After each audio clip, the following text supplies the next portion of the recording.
What is going on, everybody? Happy 4th of July weekend. Today's the 3rd. Tomorrow's the 4th. Hopefully everybody's got a little bit of time off. At least if you're here in America. If you're watching from somewhere else, there's probably no reason for you to have time off on the 4th of July. But I hope you have a good weekend anyway. We're back and we got a lot to talk about. There's some interesting things have gone on this week, including a big media hit piece featuring yours truly from Salon, because apparently this is an article that was written in 2019. Gamergate, the fandom menace. We have to stop these toxic fans because they're winning, which managed to make, everybody that's on our side of this entire debate laugh and point and make fun of these people because of how stupid they are. And it made the very same people that they want to appeal to, it made them pretty upset because they said that we're winning. We can't promote it if you say they're winning. So that was pretty funny to watch. We're going to go through that article a little bit. We're going to laugh at it. We're going to laugh at some of the people who are trying to defend it. And the author herself, who preemptively blocked me on Twitter. What a shame. Would have loved to have a conversation with you, but I suppose just wasn't in the cards. We got to talk about Lightyear, because not only was Lightyear a disaster for Disney, it's getting embarrassed because Universal released a very, very similar movie, at least in terms of a franchise that's geared towards a lower age demographic, and they made more money in 3 days than Lightyear is made in 3 weeks. That's not an exaggeration. That's just a fact.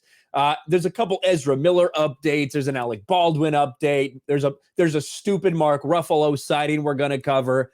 We got a lot of things. The tabs, the windows, they're working overtime. So hopefully, oh my gosh, they are really working overtime. Holy shit. I didn't realize I had this many. I think because I still have some open from the Sports Wars stream. It doesn't even show me the different windows on the bottom. It just pulls up this entire list of things that I have open right now. So that's pretty crazy.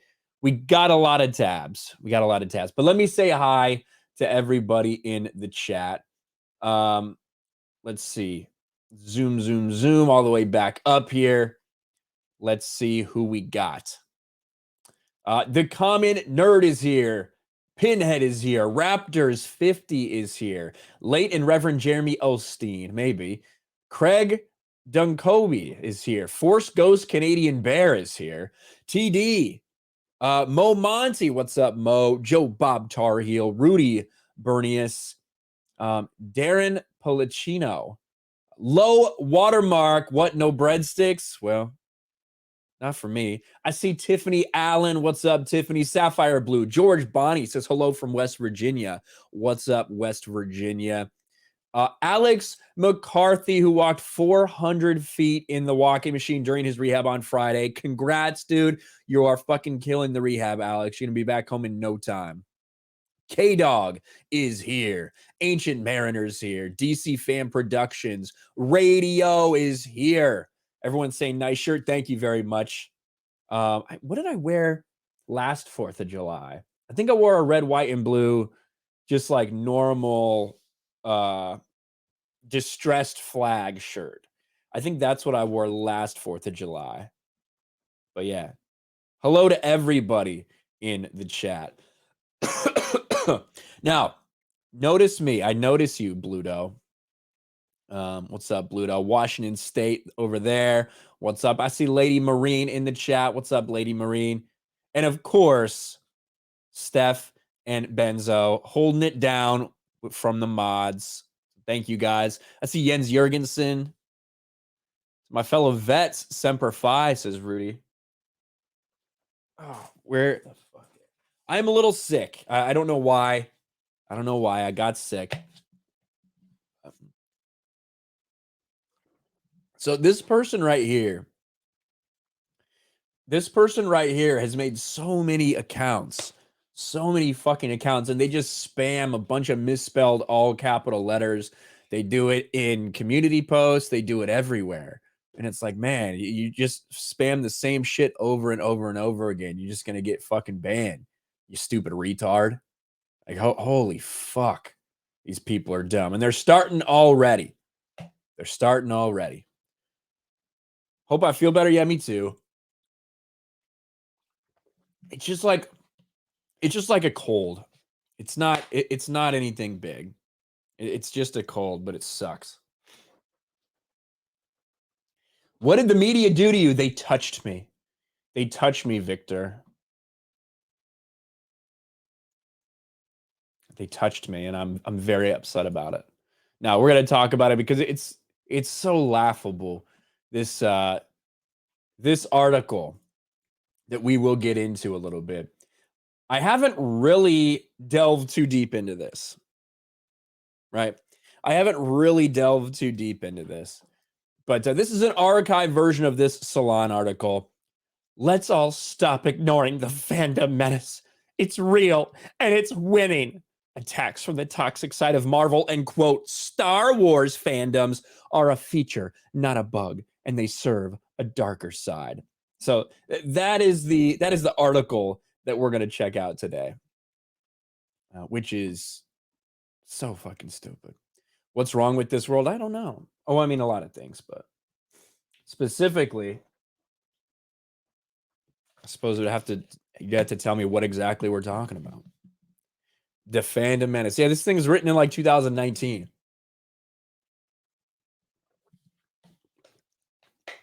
So I think really, in the aftermath of Rise of Skywalker, a lot of people kind of did their own things and talked about whatever they want to talk about. And it's become much more than just about Star Wars, like it was so focused at that point.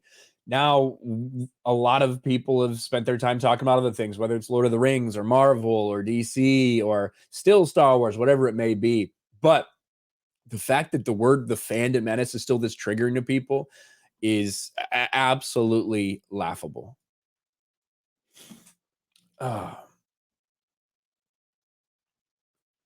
Is it a hit piece? Well, they swung. They swung. I guess that's a good point.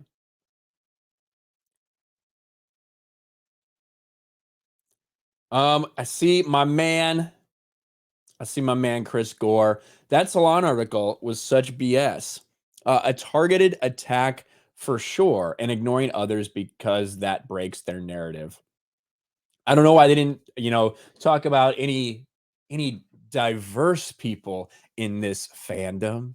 Why didn't they talk about, I don't know, any women of color? Why didn't they talk about any black men that speak out about this stuff? Because they want you angry at all the toxic white men.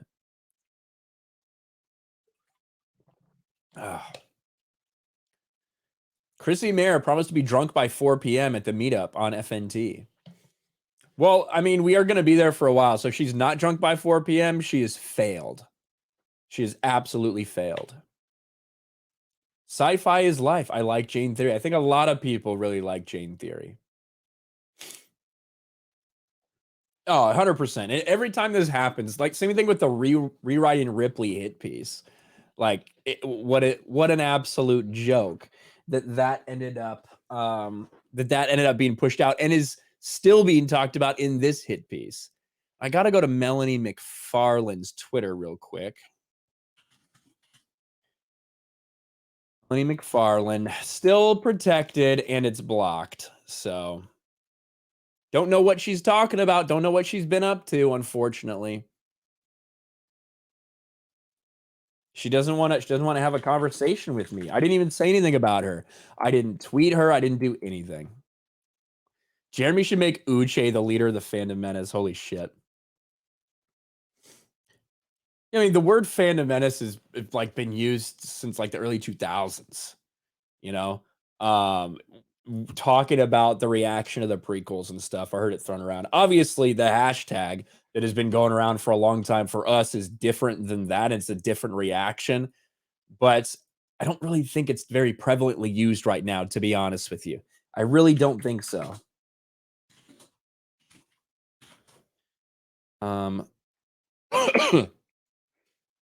We got to get to this. There we go. I just wanted a nice little picture here to pull up because we gotta have something there. Since I'm gonna try to clip this out. I might be talking a little bit too much, but I guess we'll see. I guess we'll see if it works. Let the poison out, you bigots. Someone, Colin says, found your channel recently. Thank you for standing up the silent majority against all the crazy activists. Keep up the good work. Thank you. A lot of people continue to find the channel, even though these people want to take us down. They want to take us down. Where's Krista? I don't know, fucking Canada or something. Not sure. Not sure. I will talk about Terminal List. I will talk about Terminal List, Jake the Movie Geek. Give us a sales pitch on the Terminal List. That's in the cards for this stream. Don't worry. I really like it, so we'll see what happens. Lucasfilm knew that people were going to have a problem with the Obi-Wan Kenobi series, so much so that they set a narrative before the show even came out. They had Moses Ingram go out there and say, I know there's going to be racist attacks on me. And then what do you know? When there was actual legitimate criticism and backlash to the Obi-Wan Kenobi series, we saw what the narrative became. The media came out there. Lucasfilm came out there. Disney Star Wars attacked the fan base once again.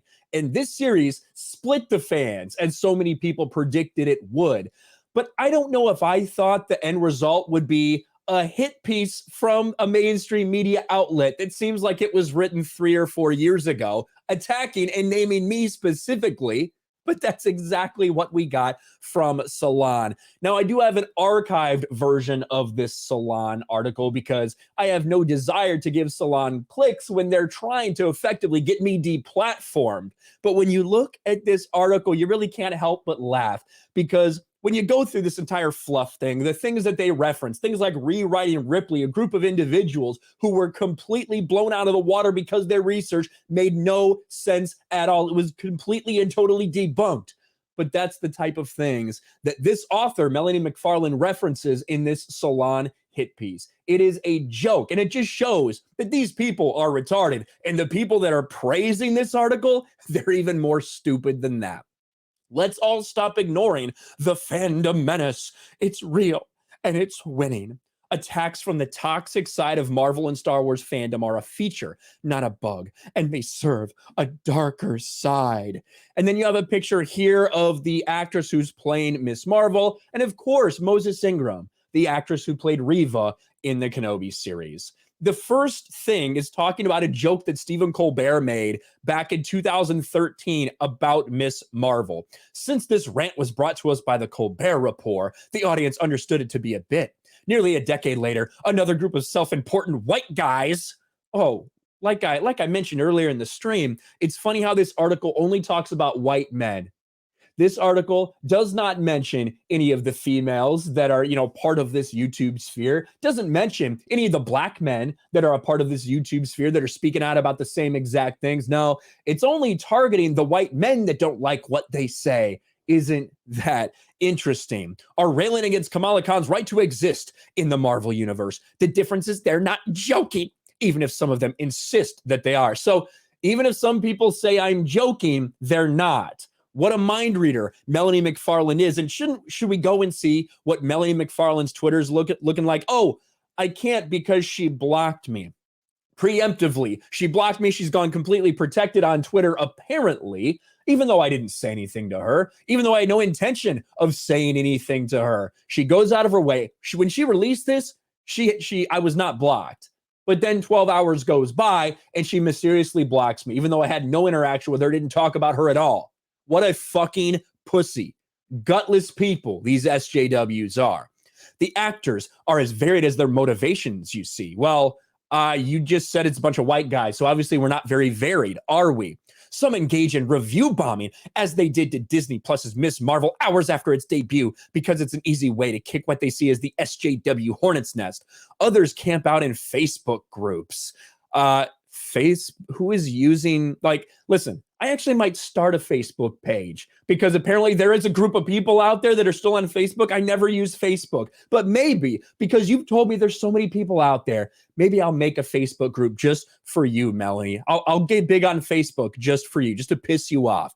Obi-Wan Kenobi star Moses Ingram was the most recent target, and her harassment and Disney's response was widely reported. Not long before Ingram made her Obi-Wan debut, bigots piled onto newcomer Leah Jeffries when Disney announced she'd been cast in the new Percy Jackson series. This is so untrue, right? I think that that's specifically talking about me. I'm the only person I know that's been talking about the Percy Jackson series at all. And I criticize Rick Riordan, the author who described Annabeth Chase in the books as white, but since has gone down this woke road and it's saying, yeah, anyone can be Annabeth. It doesn't matter that I described her this way. It doesn't matter that I went out of my way to make sure you know she's a California blonde girl. No, it can be played by anyone. I go out of my way to not attack, especially child actors and actresses when it comes to stuff like that. But of course, this is writing their own narrative. All this is either directly or tangentially a decentralized web referred to as the Fandom Menace, a group of extremely online comic book and Star Wars zealots. Why, again, Star Wars is in quotes. It's like they did a word replacement thing or something with Star Wars. They did it right here too. Look at this shit. The parenthesis or the quotation Star Wars fandom. I do agree. Maybe they're referring to Disney Star Wars because as we know, Disney Star Wars is not Star Wars. It's Star Wars in name only. Some of the trolls claim allegiance to that label. Others merely qualify for membership. So are we serious about what we're saying, or is it trolls? I'm confused. Even those who don't consider themselves part of it or decry their disturbing attack patterns may contribute to their success. Regardless of how they identify, each is a cancer cell in a larger amorphous hate blob descended from Gamergate and Comicsgate, injecting the fandoms of the most ubiquitous entertainment franchises in the world, mainly Marvel, Star Wars, or other Disney titles. This is a joke.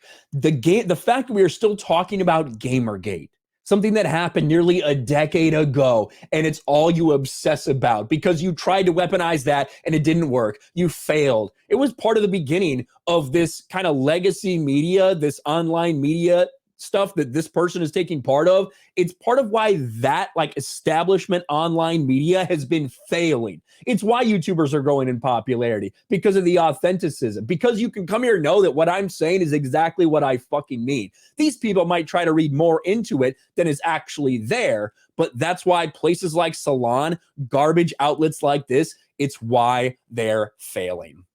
We boost the notion that the malignant actors within fandoms are limited to a small group that excels at being louder than the reasonable majority. We trust that by exposing each incident is enough, that the hatred towards the latest targeted actor will fade, which it usually does. We close the loop by expecting there will be another incident, already knowing the reason. It's easier to brace for impact than to examine what's motivating these people behind the hate campaigns. The attacks on Ingrams and Jeffries and the campaign devoted to downplaying their severity requires us to at least begin to grapple with where these campaigns begin and how in their own way may contribute to the larger political efforts to mainstream white supremacy and radicalize the disaffected. And there it is.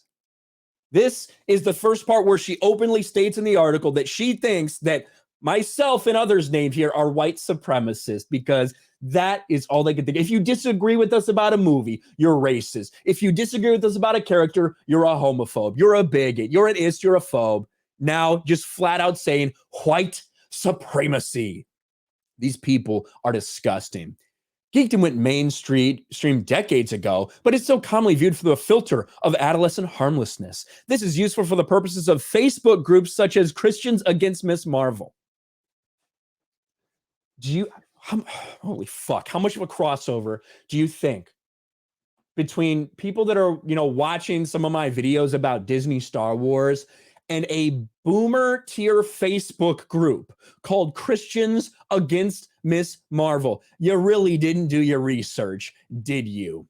The group's history. I'm not even going to talk about like what Christians against Doctor Strange, Christians against Miss Marvel. Shut the fuck up. It's been Christians against Eternals, Spider-Man No Way Home. I don't think there's too much overlap between these boomer Facebook groups and over here. I don't think that these people fed posting have much to do with my channel. Just gonna be honest with you. Laughing off things like this is simple. Review bombing is less so. Interesting you talk about review bombing. When you talk about review bombing for Miss Marvel, when there were more fake one-star reviews than there were other reviews. In fact, you know what? I have that pulled up somewhere. I have somewhere I'm going to talk about this. I know I do. We'll take a little pause right here. Here. Got it. Hold on. Where the fuck is it? Yes. Perfect. We'll take a little pause. I'll probably edit this at some point. Articles like this, Miss Marvel gets review bombed on IMDb after Disney Plus premiere. Oh my gosh, it's so terrible. They talk about all these one-star reviews. They somehow fail to mention that it had 40% of them perfect 10-star reviews, which is an aberration, which makes no sense. Then they tried to say, well, it was just to combat the trolls. Now, this is bullshit. The media decided to paint it one certain way, just like they did with Kenobi. When they said Obi-Wan Kenobi was getting review bombed on Rotten Tomatoes, you failed to mention that there was a legitimate campaign out there to give it fake positive reviews like this. Toxic fans are review bombing the series. Lots of problematic comments. I say we help the show out. Almost 5K upvotes over on Reddit, where people saying you should go positively review Kenobi to combat the trolls. But you don't talk about that. You only talk about review bombing when it suits you. What a fucking joke. On the surface, these two examples likely rate as annoying ploys to gain attention or take swipes at a giant media conglomerate, but they also serve as a distraction from the more dangerous problem posed by a handful of YouTube influencers, such as Geeks and Gamers or The Quartering, whose bread and butter is again, quote, Star Wars. Did anyone look at this? Did anyone edit this stuff for you? I don't think so. You should never let a woman just write an article, I'm just saying, without proofreading it. This should be proof of that. Successful review bombing efforts, in fact, provide influencers with data point proving the rectitude of the complaints about diversity. And this is where they go to Rewriting Ripley, an extensively researched 2021 Medium post authored by Rewriting Ripley. We have talked about this Rewriting Ripley article many, many times before, and what a joke it was. They got laughed off the internet.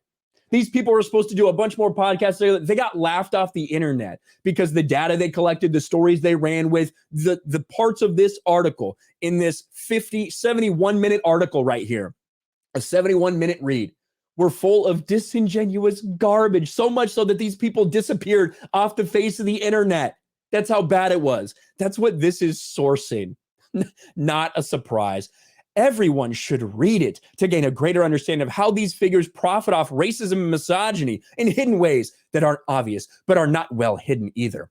Geeks and Gamers and The Quartering, the YouTube vlogger moniker, yes, Jeremy Hambley, the vlogger, style themselves as pop culture gatekeepers. Individuals associated Geeks and Gamers, so you missed something there, associated with Geeks and Gamers, is that what you meant, you dumb fuck?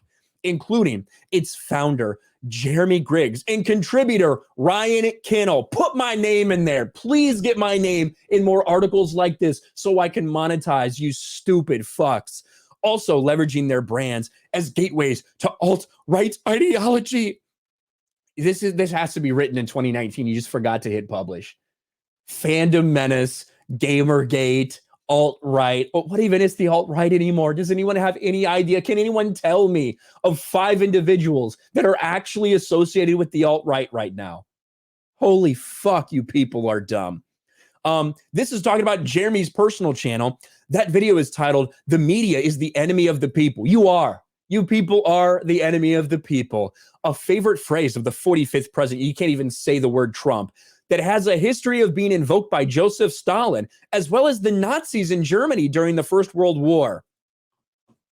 I hate to stop and do a history lesson. For you, but there were no Nazis in Germany during the First World War. Maybe read up on your European history, Melanie. I would send you some articles, but you got me blocked. So very, very unfortunate. Of course, each of these men is sophisticated enough. Why, thank you. I'm not even wearing a shirt and tie or a collared shirt for that matter. I'm not even really wearing pants. But each of them is sophisticated enough in their approach to prevent running afoul of YouTube community guidelines. Instead of using slurs, they invoke terms like woke and rail against SJWs, ruining the quote Star Wars universe. What is this with the quote? None of them make specific calls for harassment or violence against the targets, the harangues which there isn't a woman of color to go after, and Amber Heard isn't in the news, tends to be Lucasfilm president Darth Kathleen Kennedy. So let me get this straight. Let me get this straight. We are so hateful and so bigoted. We're white supremacists. We're alt-right, but we don't actually violate YouTube terms of service. So we stay within the guidelines of YouTube terms of service. We don't harass people or tell anyone to harass anybody. Okay. Importantly, they and others go out of their way to insist that none of their vitriol comes from a racist place and condemn violence. But such disclaimers tend to be adjacent to gaslighting or misinformation diatribes. Holy shit. So let me, once again, I need to translate because this woman is an absolute low IQ idiot. I need to make sure I understand her. We follow YouTube guidelines. We don't call for harassment. Specifically, we say, do not go and harass anyone like this. But by doing that, it's actually like a 4D underwater chess move that we actually want you to go after this. And even though we say that we're not racist, we actually are. Wow, Melanie, such great investigative reporting. No wonder you work for some place like Salon. Now, and I want to show this because they do have a tweet from me right here. And we know what Star Wars was doing. It's very clear that they set all this backlash up for Moses Ingram so they could rail against racist Star Wars fans and imply that if you don't like this, this must be why, and try to negate any and all valid criticism from this show. Here's a quote from me.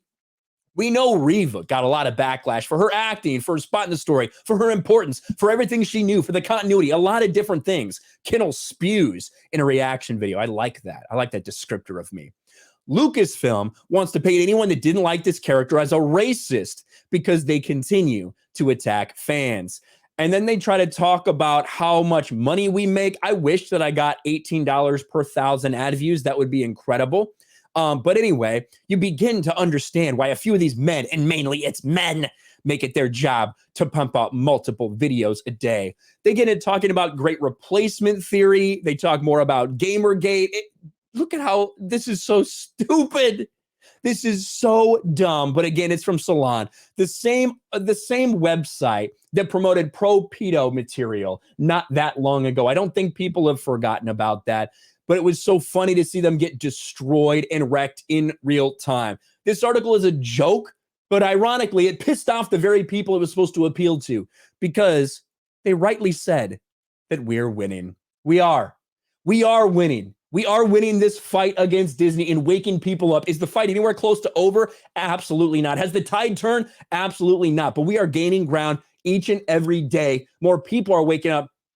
Excuse me, more people are waking up to the garbage that people like Disney are putting out there, and more people are seeing right through the lying mainstream media that's trying to defend them. So yeah, you know what? I guess if I hated me, I'd be pretty upset about this article too, because it says the things they wanted to say, the garbage bullshit that's in there, but it also accurately says that we're winning. That's why they're so upset. But we had to go through this. We had to go through this article. Oh, man. That was a long one. I know I didn't look at the chat for a long time, so I don't know what the fuck's been going on. But thank you guys for being here.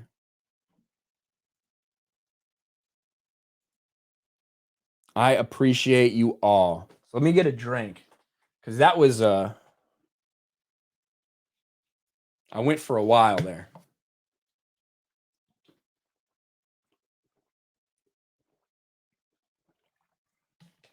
Oof. Excuse me. Nervous drink, yeah. Not nervous, just freaking dying over here.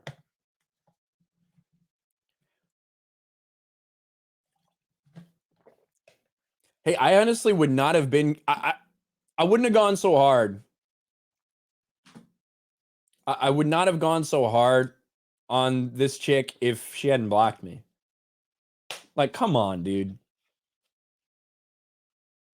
That's bullshit. I think the idea that if you want to do it and you know the backlash, that's fine, but at least wait for someone to respond. At least wait for me to quote tweet you or something like that, but no. It's fucking pussies. These fucking pussies. You know what? We need a real drink. We need a real drink. I think I said somewhere when I was talking that I'm not even really wearing pants. So I wasn't sure. I didn't really have that one planned out. I just kind of wanted to go through it. You guys know how I rock these live streams. This is, I showed this off one time before. This is a whiskey decanter that I got.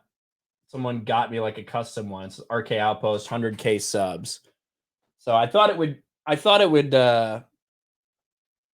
stay in date a little bit longer, but you know, stand up. Oh, I see Tiffany Allen in the chat saying stand up. I know why the 13%, I know the female audience, all 13% of you are going crazy right now. No, I will not.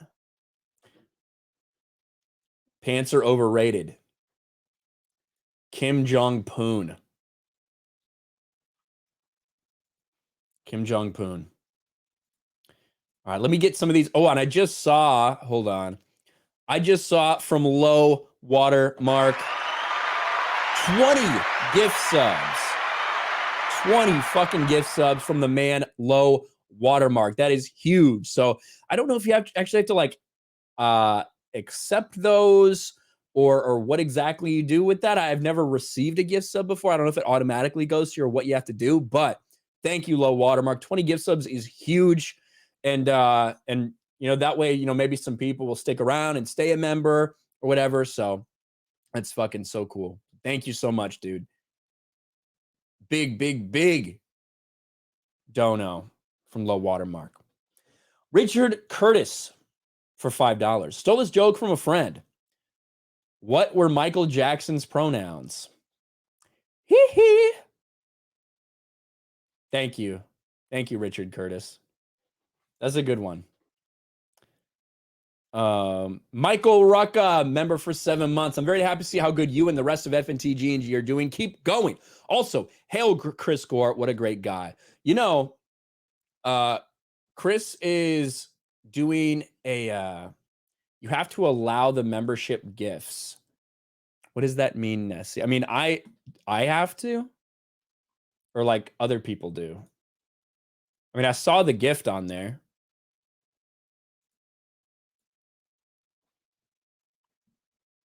Is it something like I specifically have to do? I think you guys are getting them, right? Oh, click the gift box. Oh, each person who wishes to be gifted one. All right, I don't fucking know what's going on. That makes sense.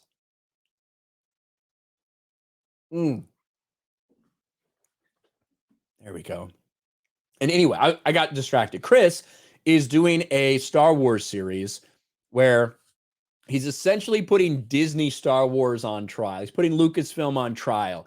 And they're going to treat it, I think they're going to treat it like a court case. They're going to have someone come in to try to prosecute, someone to come in to defend Disney Star Wars on a variety of different charges.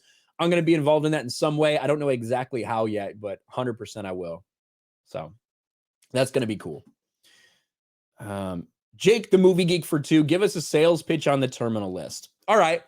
Sales pitch real quick. I will try to do a little bit more later in the show. I gotta take a little bit of a break while we'll read some super chats. But the terminal list is a story about a Navy SEAL who has a mission go off the rails a little bit and comes back home and realizes that not everything is how it seems. And what plays out, and I think the story that you get from Chris Pratt's character specifically, Lieutenant Commander James Reese, is a little bit different one than you see in a lot of other of these kind of military thriller stories. There's some legit psychological stuff going on. And as someone who's seen a lot of people with PTSD, obviously I was in the military for 11 years, who's seen a lot of people dealing with PTSD or dealing with injuries that they received during their times in service, is very compelling. And I personally think that Chris Pratt has his best acting job ever in this series. And it had me riveted. I think maybe there's a time maybe in like episode 6, 7-ish time frame that maybe it dragged a touch for me. But for the most part, I was like so engaged all 8 episodes. So I really liked it. We'll get to more of it later though. I'm not going to spoil it. I won't spoil it for you guys. And I'm definitely going to read the books too. I've heard there's a little difference. You know, I've heard there's a little difference in it, but I mean, Jack Carr was very much involved in it. So he's the guy who wrote the books. He was very heavily involved with this story and this series. So Reed Pattis for 5. Hail. People say the Kenobi series is 5 out of 5 always makes me cringe. I'm not even a fandom menacer, but the left is seriously turning me into one. Yeah, the fandom menace is interesting. Like, again, that was like one of my first videos ever, was talking about like why I joined the fandom menace, and it was obviously a huge thing in 2019. And I think that the culmination of, you know, fandom menace was the release of Rise of Skywalker, and then several months after, kind of the backlash, seeing the disappointing box office numbers, everything to do with Rise of Skywalker. But you know, after that point, I think one of the reasons you started seeing less people maybe use the hashtag or identify with it was because some people who had been a part of it really liked certain Disney products, like they loved The Mandalorian, or whatever. And so it just kind of became where, all right, well, people are just going to feel differently about stuff. People were very much concentrated about this one thing, until, you know, until after Rise of Skywalker. And people went on to do other stuff. People went on to talk about Game of Thrones or Lord of the Rings or Marvel, whatever. And it just became about so much more than just Star Wars. It's such a wide variety of opinions that I don't think like one word to encapsulate it really worked very well. Obviously, with Friday Night Tights, we have the Fellowship, right? There's people who are FNT fans. There's people who are Geeks and Gamers fans. And it's just gotten so big that I think I don't think it's a big deal that we don't really use the word fandom menace anymore, unless you're writing an article in Salon.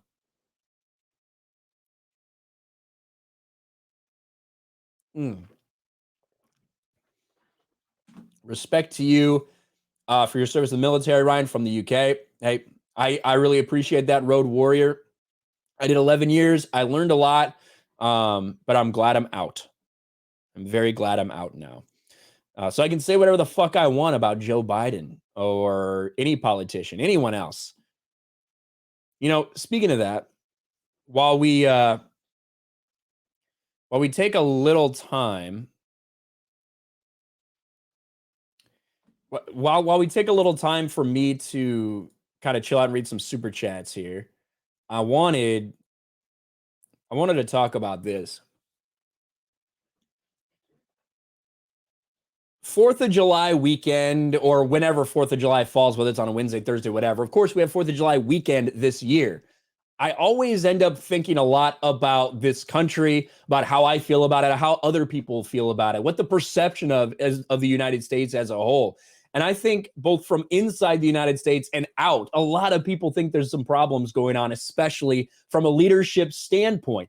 And when you have so many people in this country that are claiming they hate America, they're going to leave America, all because some decisions that are going on, I think for a lot of people, you kind of look inward. But when I see stuff like this, from World War II veterans, it really gets me in the heart, because to see these men who went across the pond years and years and years ago to fight for freedom, to see how they feel now about what they fought for and how it's currently going, and it feels like they may have fought for fucking nothing.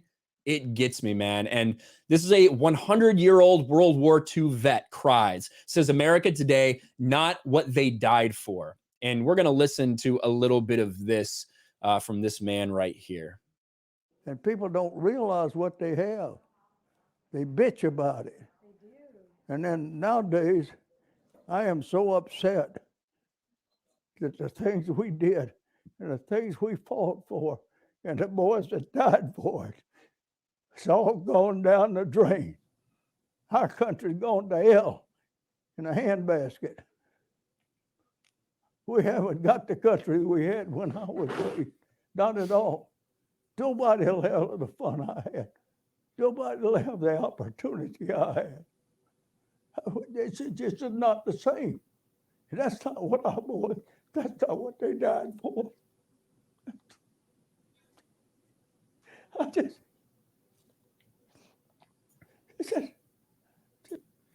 That hurts me. It legitimately hurts me. My grandfather served in World War II on an aircraft carrier in the Pacific. And the World War II vets were losing more of them each and every day because the age that they're getting to. And to see this guy who likely saw so much and lost so many people, but felt like the reason they were there was just to feel like now all of that's for nothing. You can see it in his face. This is a 100-year-old man who's seen a lot of shit, who's trying as hard as he can not to break down, but he can't help himself. And it's sad to see so many people take for granted this country, the freedoms that we have, the opportunities that we have here, because it's never enough.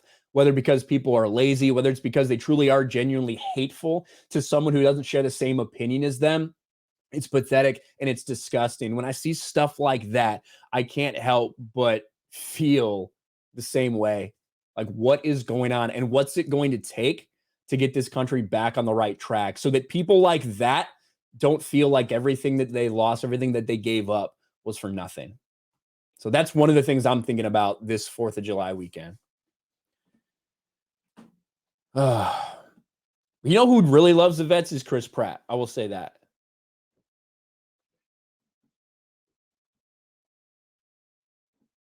The stuff that Chris Pratt does is really, really cool.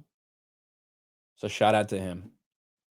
Because there was a bunch of World War II vets at the premiere of Terminal List. He's obviously done a lot of work with that before. I think it came from him spending time with active duty military. I really think that's why. What was Chris Pratt in? The Bin Laden movie, Zero Dark 30. Because Chris Pratt played one of the SEALs who was part of the operation to kill Bin Laden, and for preparation for that, I think he shadowed a SEAL, and probably he gained a whole lot of respect for what they do and everything. And I think probably that was a game changer for him. I know his brother as well serves in the military. I don't know if that was before or after or whatever, but yeah, shout out to our vets. Like, listen, I'm a veteran. I sat about as close to the middle of the ship as you can, and I operated nuclear reactors to keep steam going, to turn the propellers, to keep the electricity running, to launch planes.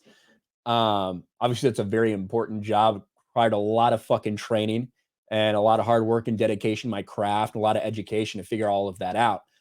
But you can't compare that at all to anybody who's on the front lines, to anybody who ever has been boots on the ground, to anybody who's ever done anything like that, especially what some of these guys witnessed in World War II. And so my experience is nothing compared to these people's. And so to see them feel that way, it's shameful what's happened to the country. Anyway, that was a rant.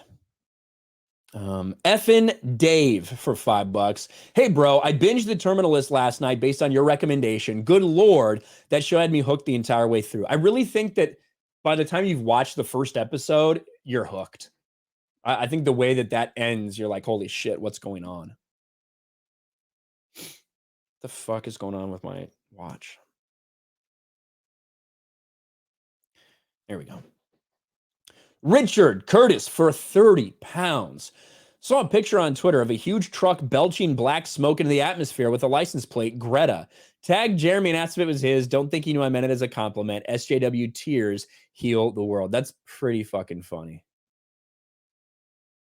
That's pretty funny. Thank you, Richard Curtis. I'll have to see if I can find that. Fantastic, Mr. Knox for Aussie 5. Remember when a group of leftists clapped to a speech someone did that was word for word by the man with a weird mustache? Now that was funny. I don't know. I vaguely remember something like that, but I'm not sure. Not sure. Solo I heard you lost money for €3. I really liked Reva. Stay awesome. There you go. Solo really liked the character of Reva. I'll tell you, Solo, I did not like her character. I actually think that based on what we heard, what we found out about what the original story was, I think that would have fit so much better. A world where she doesn't know that Darth Vader is Anakin, a world where she doesn't find out all of this shit and doesn't tell the whole world, and in a world where she dies, not like to be able to not pass on a lot of this knowledge. That would have been a better ending, and that would have been a better story arc for her. Ugh. Let's see. Biggles Mets, member for 27 months. I think she meant Ryan spews straight sex appeal. You're welcome, ladies. Well, thank you, Biggles. I appreciate that. 27 months. Thank you, bro. Swing out Museum. Thank you for your fight against the woke media. Hey, you're very welcome. It's my pleasure. Carlos Navarro for 5. Ryan, I'm absolutely angry at how Disney Star Wars portrayed one of my childhood heroes. Obi-Wan was castrated, and it's unforgivable. Yeah, I think that Obi-Wan comes off as weak and kind of an idiot in this series. But if they do a season 2, I'm gonna laugh so hard. If they actually do a season 2 with this shit. God.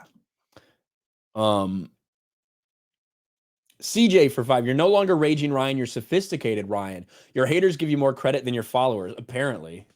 Kind of like Jeremy. Everyone thinks that Jeremy is like some like mastermind manipulator. Imagine calling Jeremy sophisticated.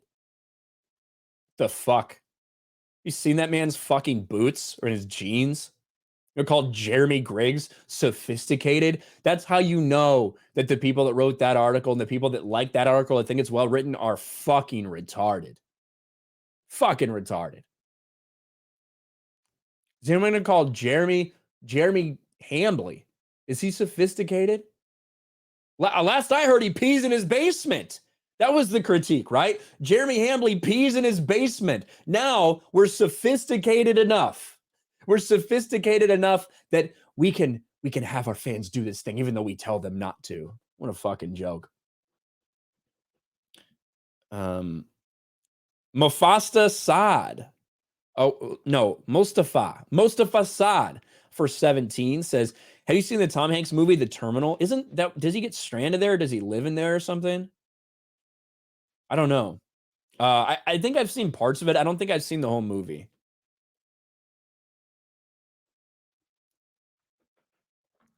I do think that the peeing in the basement thing, I want to address that too. No hate for the quartering for pissing in his basement. I know exactly what he's talking about because I've fucking done it. At least in basements, I haven't had a basement since I lived in the Midwest. But there usually is like a big drain area for a sump pump down there, and there's a big hole. And instead of walking all the way upstairs to go to the bathroom, sometimes, man, it's just a fucking hole with nasty ass water. It may as well piss. And yeah, I've done that before. Not in a very long, not since I was probably like 16 or 17, but I've done it before. I don't blame Jeremy Hambly.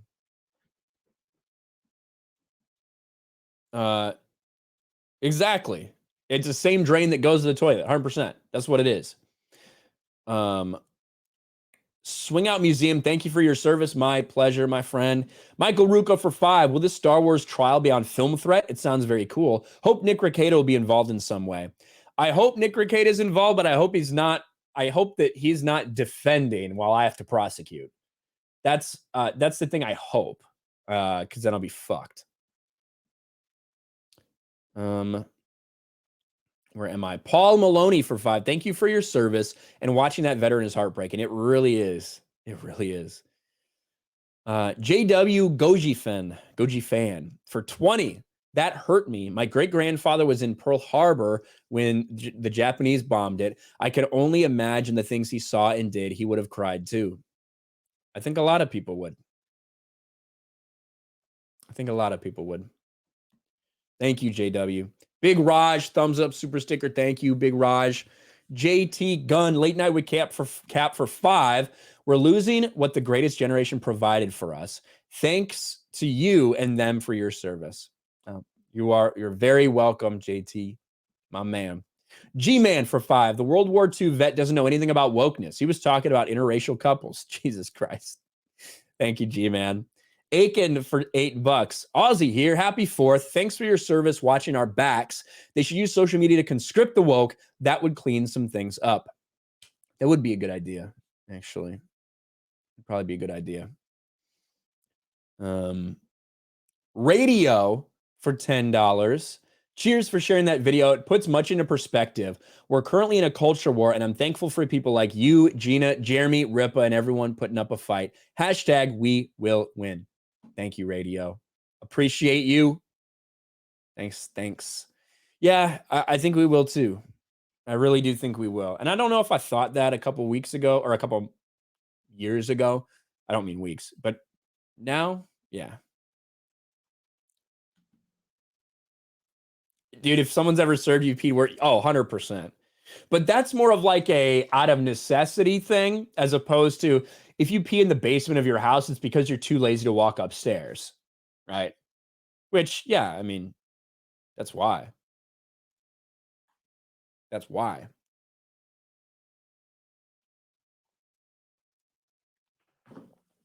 That's good. I don't even know what's in there. It's either Woodford Reserve or Bullet Bourbon, but I don't really know why. Oh, and I think I forgot to answer one of those questions. The Film Threat thing the Star Wars thing will be on Film Threat, just so you guys know. Solo for $2 or $3. Many thanks for the reply. No problem. Pilgrim Media for 2. Ryan, just watch the 3 original Star Wars films. Hell yes, Pilgrim Media. I'm glad. That's a good thing to watch on 4th of July weekend. I love that. My Beavers Unit for $2. Hey, you want some BAH? LOL, sorry, hashtag grunt style. My Beavers Unit is clearly referring to when a lot of young service men or women get married simply for BAH. Not a terrible idea. Thank you for the super chat. Travis for $10. I'm just going to say it. All right. I didn't read this part. All right. Travis for $10. I'm just going to say it. I'm glad no one in the sphere takes Doomcock seriously. It's infuriating to see ridiculous rumors that simply come off as delusional, giving people false hope. Well, I appreciate the super chat. I think that, varying people in this chat or people that I talk to on YouTube, I imagine they take it in some degree of seriousness or not. I've been very clear about like where I stand with a lot of the rumors we had coming out about Disney, Star Wars, and now Disney. I do think that a lot of people either want to have hope or just want to be hopeful. And overall, I think it's good to have optimism about the tide turning. But I don't think, unless we see proof of something like that, then it's a good thing to push that hope. You know what I mean? That's how I feel about it. I'm always going to give everybody my 100% valid, authentic, true opinion. Am I going to be wrong every once in a while? Probably. But I'm never giving you any bullshit, right? I'm telling you what I think. If there was ever a topic that for some reason I didn't want to talk about, or I didn't feel like I could give my authentic view, I might not talk about it or something, but that's just not the case. You guys are here because you know that when I sit down, when I speak, I'm coming from a place of like where I truly feel. Whether you agree with me or not, that's a different story, but that's the way it is. So everyone can make their own decisions about all that stuff. But thank you for the super chat, Travis. Let's see. Edward Coleman for $20. I love Reva. I watch her while my wife and her boyfriend have alone time. It drowns out all the noise. Very, very well said, Edward. I am not surprised. Rick Carrera, member for 3 months, says, happy 4th of July weekend, everyone. Thank you, Rick. Appreciate it, man. Happy 4th of July to you as well. Jens Jurgensen for 200. Denmark Krones? Are you from Denmark, right? I don't want to I don't want to fuck that up. DKK, right? I know, listen, I know people from that area get very offended. I'm pretty sure that's Danish crones. So, and I think you sent me like Danish candies and shit. So it has to be Danish, right? Yes. All right. He was going to be really fucking mad if I called him a Swede, right? If I had said, oh, he's from Sweden, he would have been very upset. Happy Treason Day, bloody colonials, says Jens Jurgensen. Thank you very much, Jens. Happy Treason Day indeed. Sometimes it's what it takes, apparently. But we need to get into something else, though. We've been reading super chats for a while. You know, should we have a funny little what is this bullshit? Should we have a funny little update on Alec Baldwin? I think we should.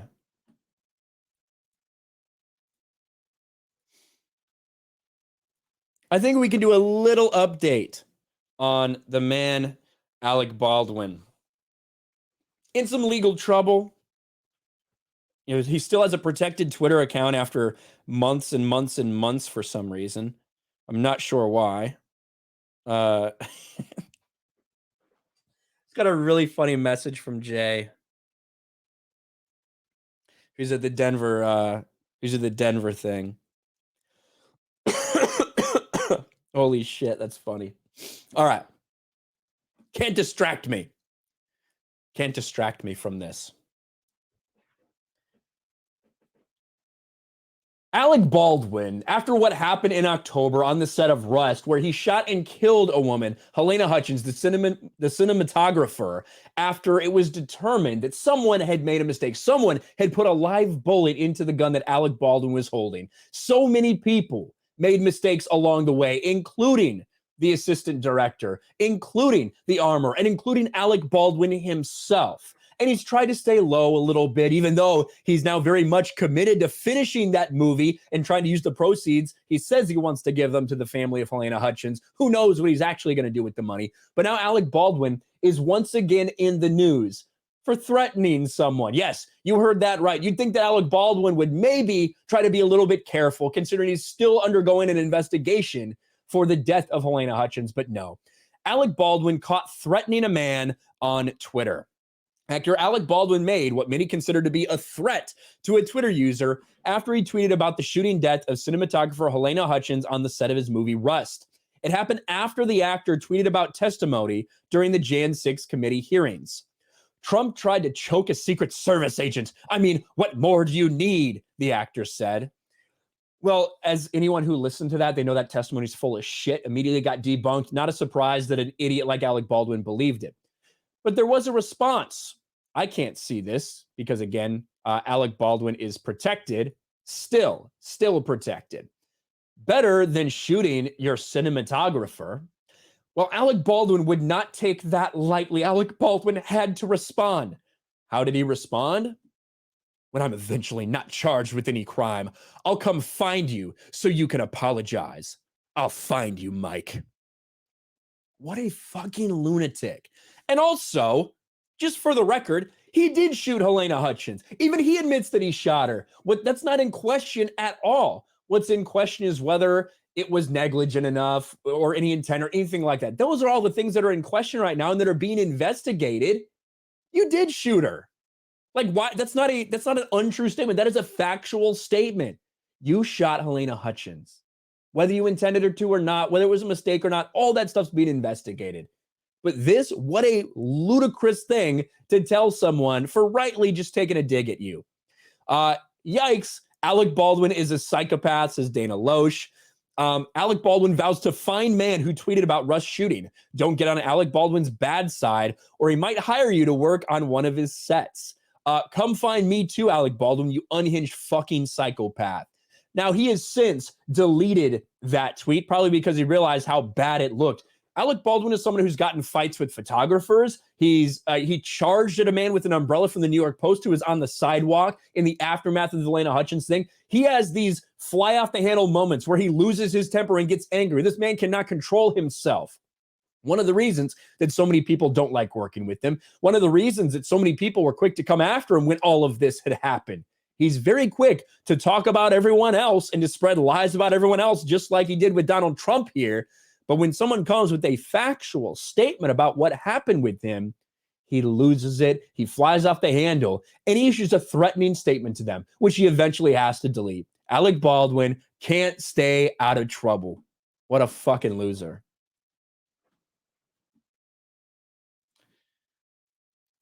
What a loser. You think Basement should have a P-tube? Says Deadfool in the chat. That's interesting, Deadfool. Thank you to Deadfool and to LRBT for the library coins. I appreciate that. Thank you, thank you. Fuck. We're good over on Rumble and on Odyssey. Thank you guys. We always multi-stream in case you didn't know. It's been a little bit since I checked Streamlabs, actually. So let me refresh over there. WG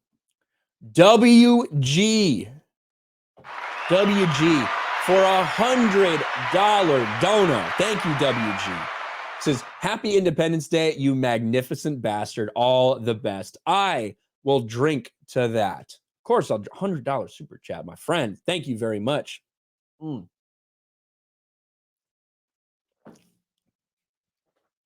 that is pretty tasty. Not gonna lie. But thank you, WG, for $100 dono. But let's get back to these super chats, guys. What are my thoughts on the new Minions movie? Haven't watched it yet. I will watch it this week, though. Probably not Monday since it's a holiday, but maybe Tuesday before we do Tuesday night's main event and stuff. Maybe Wednesday. But yeah, I will definitely see it this week, 100%. But we will talk about it today, though. We're definitely going to talk about it today. Don't worry about that. Where was I? Edward Coleman, I read that. Rick Herrera, Jens. Richard Simmons for $5. Ryan, I'm hoping at the next meetup you do a video with your G&G brothers reenacting the volleyball scene from Top Gun. I'm sure you want that. I'm sure you want that to happen. Hold on, let me do live chat real quick. Where is that? There's a lot of random weird people in the chat recently. I don't know where exactly that comes from, but eventually it's just like, come on. But thank you, Richard Simmons, for your super chat. The Woke Breaker for 2. Thanks for your service, Ryan. I'm black, though. I know. I met the Woke Breaker at one of the meetups when I went all around the country. So I have a shirt from him, a Dr. Fauci shirt. It's awesome. Shockingly, there's black people who agree with us. I know that goes against what Salon is pushing. I don't know it goes against what the mainstream media is pushing. You see the way these people attack Clarence Thomas. Like, holy shit. As soon as anyone that they think should align with them doesn't, they freak the fuck out. A Money Wilson, member for 11 months, says happy Independence Day. Thank you, brother. Happy Independence Day to you as well. Mazit Wazad for 5. Sometimes I question my service. Feels like we're protecting corrupt politicians' interests instead of American citizens' interests. Not gonna lie. I felt similarly at different times. My perception of the military 100% changed. But from before versus after I went in. But I don't think that changes anything about the people themselves, the people who are, the people like yourself, who volunteered for service, people like me and the reasons that we did it.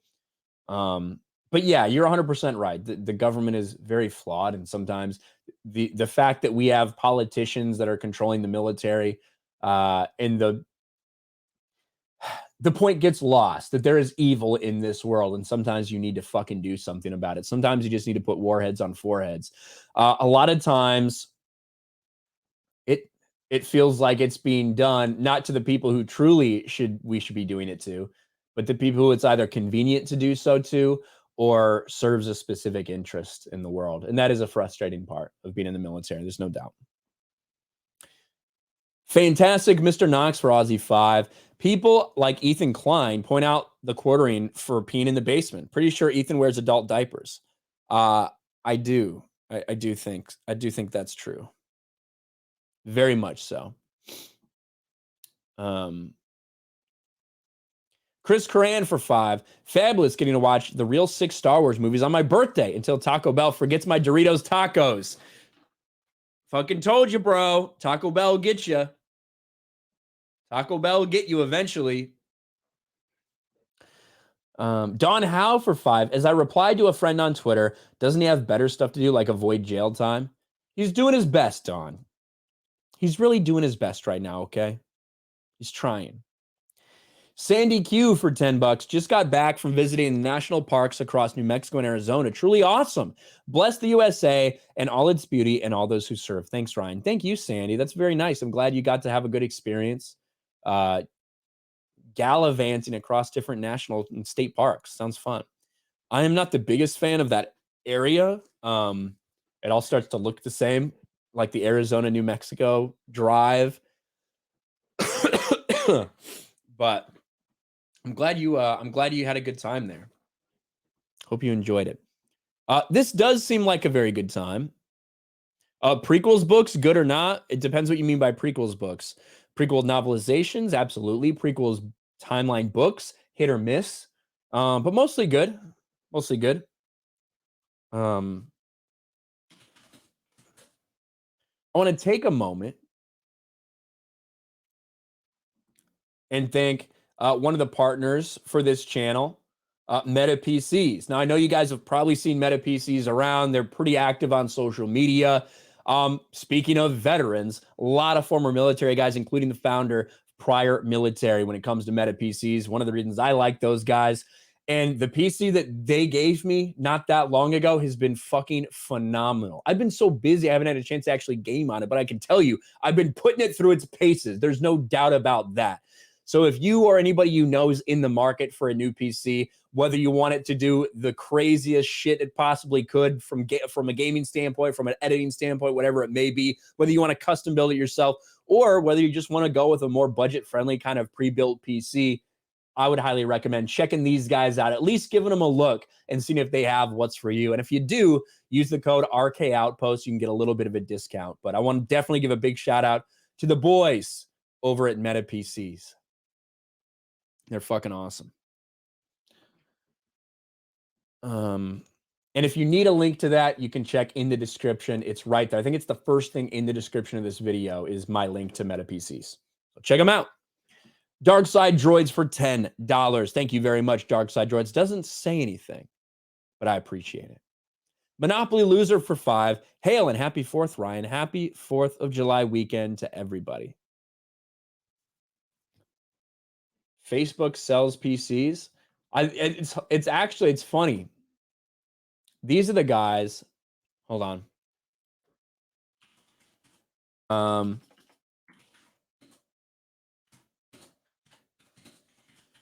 If I can find this article.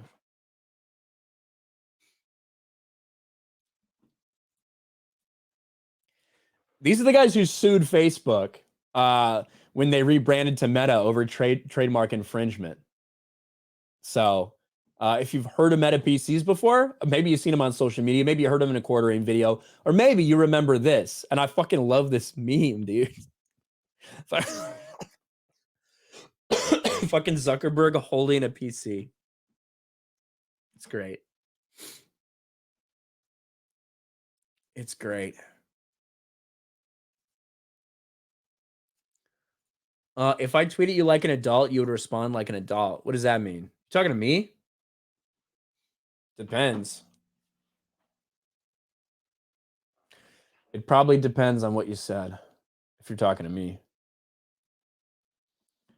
Monopoly Loser, I said that one. Thank you, Monopoly Loser. Brandon Harris doesn't say anything, but a $20 super chat. Thank you very much, Brandon. Let's go, Brandon. Let's go, Brandon, everyone. I don't need this anymore either. God, I got so many tabs open from like the Sports Wars stream too.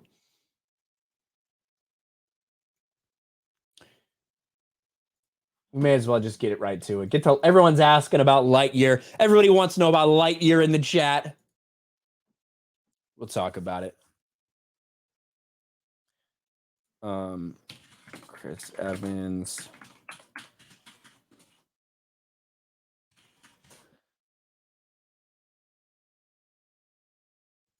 Just wanted to pull this up real quick because I forgot to get that earlier. Lightyear.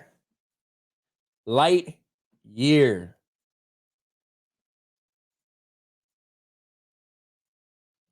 I already know about Lightyear. It's a flop. You're damn right, but it gets more embarrassing by the fucking day how bad this is. A lot of us knew from the very beginning when they announced that Tim Allen would not be the voice of Buzz Lightyear, that instead they'd be replacing him with Chris Evans. A lot of people knew this was going to be a disaster, but I'm not sure if anyone could have predicted something this bad for Disney. It certainly didn't help when just a week before Lightyear came out, Chris Evans said, if you don't agree with the identity politics that are being pushed in this movie, you're just an idiot and you're going to die off like the dinosaurs. Well, what has that led to? It led to an opening box office that was a disappointment, a second week drop off that was horrendous, and now a third week when they're not even relevant in this list. And ultimately, a movie that's geared towards the same exact fan base, the same exact age group and demographics as Lightyear was, has completely and totally dominated it in the box office. There are no excuses left for Disney. There are no excuses left for Lightyear because Minions Rise of Gru came out this weekend and has demolished them. In fact, as they point out here on Breitbart, non-woke Minions grosses more in 3 days than the Lightyear movie has in 3 weeks. And that is not a fucking exaggeration. That is the truth. As we look and we can see, the number one movie at the box office is Minions. Over the 3 days, including the Thursday previews, Minions grosses $108 million domestically. Where's Lightyear on this list? Oh, wait. Even though Lightyear just released, this is its third week of release, it's not even in the top 5 anymore. I have to open up the full weekend chart to see. Lightyear only made $6 million, another 64% drop off at the box office, despite the fact that it's in so many theaters. It's only made $105 million in 3 weeks. Minions made that in 3 days. And when you look at what this movie has to do worldwide, still has not hit $200 million yet. This movie cost $200 million to make. It has a budget of $200 million, which means it needs to hit $500 million in the box office before it thinks about breaking even. When you factor in advertising, when you factor in the box office cut, it's nowhere close.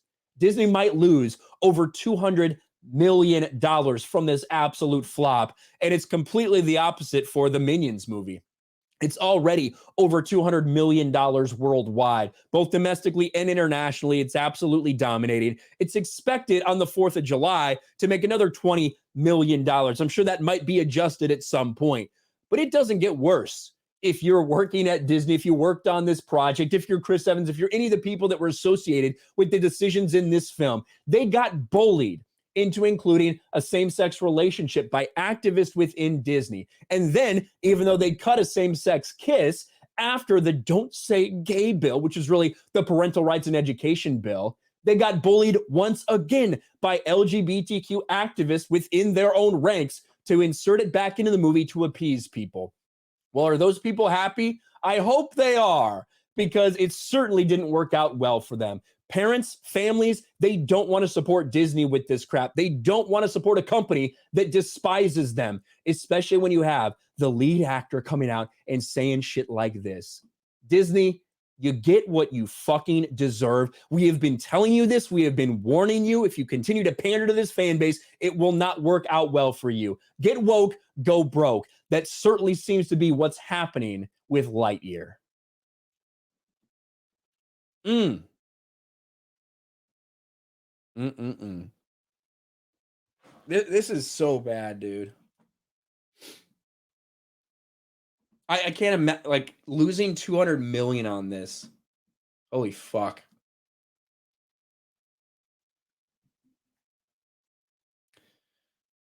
To infinity and beyond. You talking to me? Calm down. You haven't even seen me upset. If you're talking to me, or if you're being serious, you haven't even fucking seen me upset, in all honesty. I don't think anyone has, like, on the internet.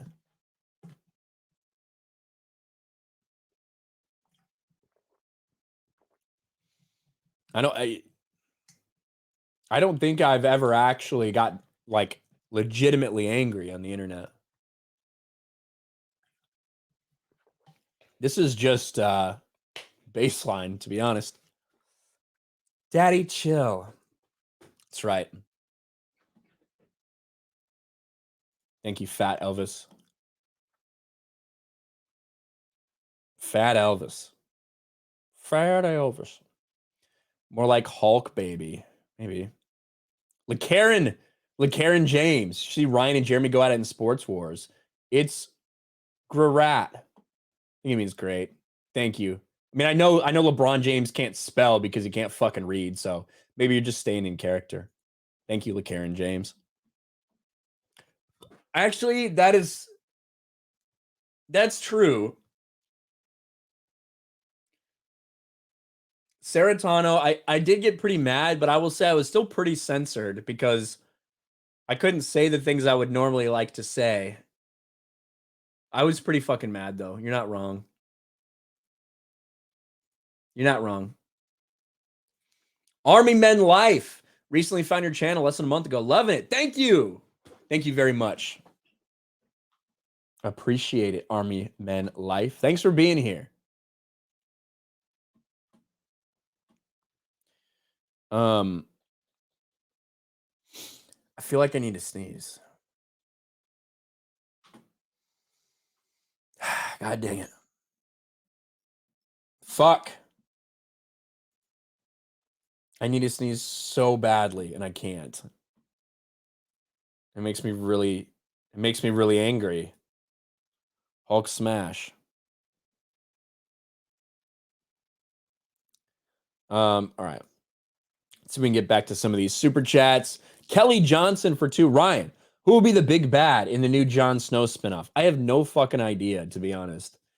I know you love Game of Thrones, Kelly. I don't know. Haven't even thought about it much. It'll probably just be Jon Snow. It'll probably just be Jon Snow. Will there be lesbian kissing on RK Outpost? I mean, we'll see. Maybe if Disney buys me out and I sell out. Maybe if I sell out to Disney, they buy my YouTube channel. You have a bunch of lesbian kissing. But I can promise you one thing. This is my oath to you, right? My oath to the chat. If I ever do sell out, if I ever sell out to Disney and they want to make this into a woke propaganda channel and they want lesbian kissing, I will retain enough creative authority to ensure that the lesbians that are kissing here on the RK Outpost channel are hot as fuck. All right? That's my oath to you guys. That's the least I can do. Okay? I promise. Dark Side Droids for $5. You mean light queer? Ah, I like that one, Dark Side Droids. I like that. Light queer. Didn't even think about that one. Brandon Harris for 10. I didn't see where I can type. My wife and I are big fans. Thanks for the shout out. Hell yeah. Of course. Let's go, Brandon. Thank you for the 10 and the 20 earlier. Kelly Johnson for 2. Ryan, will Danny's ghost haunt Jon Snow in the spinoff? I don't know about a ghost, but I would be shocked if there wasn't some sort of flashback or reference or something, maybe unused footage or whatever. I don't know. We'll see. Blood Scorpio for $5. I lost $200 million in Dogecoin. No, you fucking didn't. You don't have $200 million. Let me see what Doge is at, though. When did you buy in, though? You bought in. Oh, man.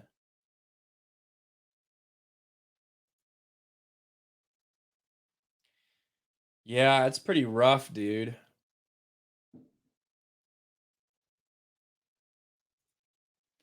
I think everybody lost pretty much all their money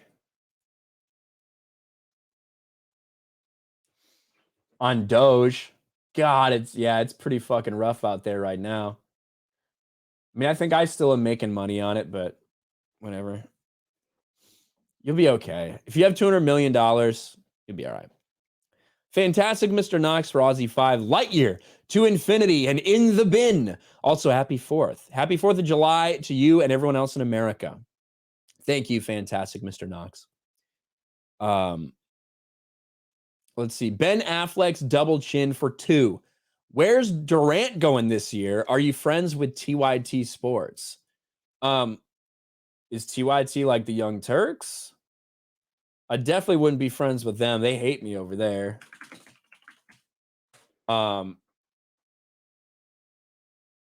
Yeah, I'm not I'm not friends with TYT Sports. No. Oh my God. The last video on their channel is NASCAR is changing for the better with its decision to back Bubba Wallace against its bigoted fans. So no, I don't think I would get along very well with them at all. But where's Durant going?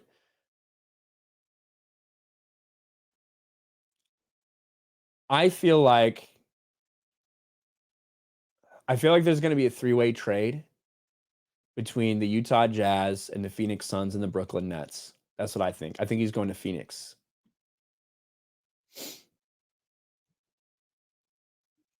I think he's going to Phoenix.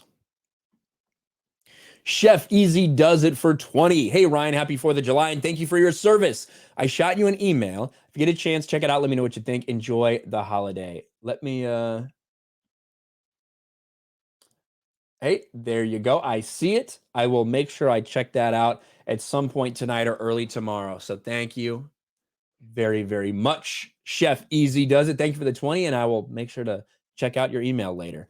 Speaking of, that reminds me, something I want to put out there. I know it might not help a ton, but I want to talk about it. God, I fucking hate being sick. I hate being sick. A lot of people think it'll be a Raptor. I don't know. I don't think that'll happen. So, open airlock policy. Tim pointed this out the other day. There's somebody that is going around. It's not just my YouTube channel. It's a lot of different YouTube channels. But they have the name Text Me on Telegram. Hello, congratulations. You've been selected as a great winner. PlayStation 5 and VR, a bunch of party emotes. Quickly send a direct message above to acknowledge your prize. Thank you, heart, heart. Now, I think that this is, I think that this is to me, it's very obvious that that's not me, right? Because one, that's not the name of my channel. The name of my channel is Ryan Kinel -RK Outpost, and it has a check mark, and you can tell it's verified. This one doesn't. It says text me on Telegram, but it does have my profile picture. I also probably wouldn't talk like this, but it's fooling a lot of people. It really is. And I'm trying to ban these people as quick as I can, but they have so many different bots, like just making them over and over and over again to spam this shit. So please do not try to reach out at Telegram. It's not me. It's scammers. So it is not me. I promise you.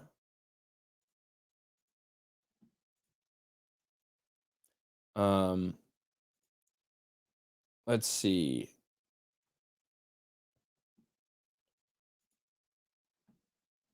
Where was I?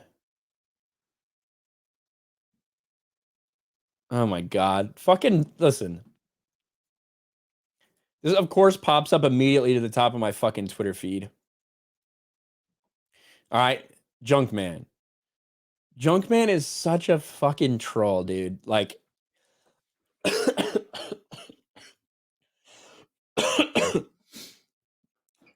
I'm going to give you a tip about Junkman. He wants you so badly to respond to this. He wants you to respond to this. So once you understand that, you understand Junkman. I'm just going to like it. How about that, Junkman? He didn't even tag me, but it came to the top of my feed. Friendly reminder, the Phenom Menace Yas Queens are scared of fireworks, so please be nice. Yeah, Jeremy, look at Jeremy in this. What a fucking creep. Look at him. Leaning over like that. His tie all crooked. Anyway, where was I? Ben Affleck's double chin for $2. How do you feel about Ezra? Guilty, weird versus woke? I think he's weird and he's woke. I do think that he is unhinged. He's assaulted multiple fucking people. All right. Like, that's not even in dispute. That is a truth. That is something that has happened. Ezra Miller is a violent person who can snap at the drop of a hat. As far as the grooming stuff goes, I believe it. Again, it's some of the people. The problem is all the people that are associated with this are like far fringe weirdos that all like don't know what gender they are or whatever. So they're all like going through some shit of their own while they're like drawn to Ezra Miller. I personally believe it, a lot of it. 100%. He's obviously done a lot of shit. He threw a chair at a woman. He fucking threatened to kill a woman and bury her and her fucking husband. He assaulted people at a bar. He spits on people. He chokes people. Like, that's what he does. Ginger Adventures for $10. How do you know all this pop culture and politics stuff on the fly? Work ethic is unreal. Is there a show map or something on FNT or TME? Or is it just super organic? Roll Tide. A show map? Well, first of all, thank you. I don't know. Things that I care about, when I care about things, I kind of consume it and absorb it and remember it. I have a fairly good memory when it comes to some of this shit. So I don't know. Steph can tell you I have a decent memory for random stuff. Or pretty much anything that I actually want to remember. Dent Masterson. In terms of the show list, nah, we just go. It's ironic your first part of the statement about me like knowing random things on the fly. Oftentimes what happens is on Tuesday night's main event, we'll know that we have a couple topics we want to talk about at some point, maybe, but then it'll just be like, hey, Ryan, why don't you let us know about this thing? And I'll be like, okay. So I give a little like 30-second intro about Bob Chapek getting his contract renewed. And then we like start off the discussion. That's about all the structure we really have. But it's not planned or anything. Certainly Friday Night Tights is not. We have an idea of a couple of the things we want to talk about, but then we just roll. Dent Masterson for $10, a number one fan super sticker. Thank you. Thank you very much. Jace Fox, Raging Rhino Raging Ryan. I'm not fucking talking. Pimpin' Raging Rhino's channel. Raging Ryan level 2. Hail Ryan, good to see you, brother. 12 months, a year as a member. Thank you, Jace. Not that I would absolutely advise all you guys subscribe to Raging Rhino, but I didn't mean to say it in that one. But his casual rage is a fun time. I was on there just the other day. I couldn't stay very long because I was so busy, but awesome dude. All right, we should still be good over here. We're good over here. Okay, we're all caught up. Well, since somebody brought up Ezra Miller, I think I've got something to talk about with him. Boom. GJJ, member for 8 months, says hello all in the member chat. Thank you very much, GJJ. Appreciate you. All right. I think. Oh my gosh. Yeah, I'll definitely play this funny video too.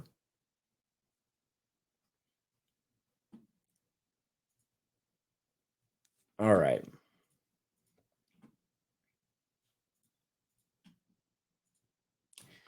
Here we go. Old Ezra. The Ezra Miller story has been very bad for Warner Brothers over the past several months. And somehow, Ezra Miller, with everything that's happened, with the multiple arrests, the multiple assaults, the multiple restraining orders, protective documents in a court of law that they aren't able to deliver to Ezra Miller right now because they can't seem to find him. Multiple grooming allegations. And now everything seems to be going against this dude. You have a big hit piece from Variety. Variety decides that they're going to write a little bit about Ezra Miller, but even when they're writing about him, even when they're criticizing him, even when they're putting all these allegations out there, they can't help but try to cover for this guy, because we read through this a little bit in a video the other day, and I thought some of the verbiage that they used was interesting. The way they replaced some of the assault victims' words when they referred to Ezra Miller. Well, apparently there was a reason for that.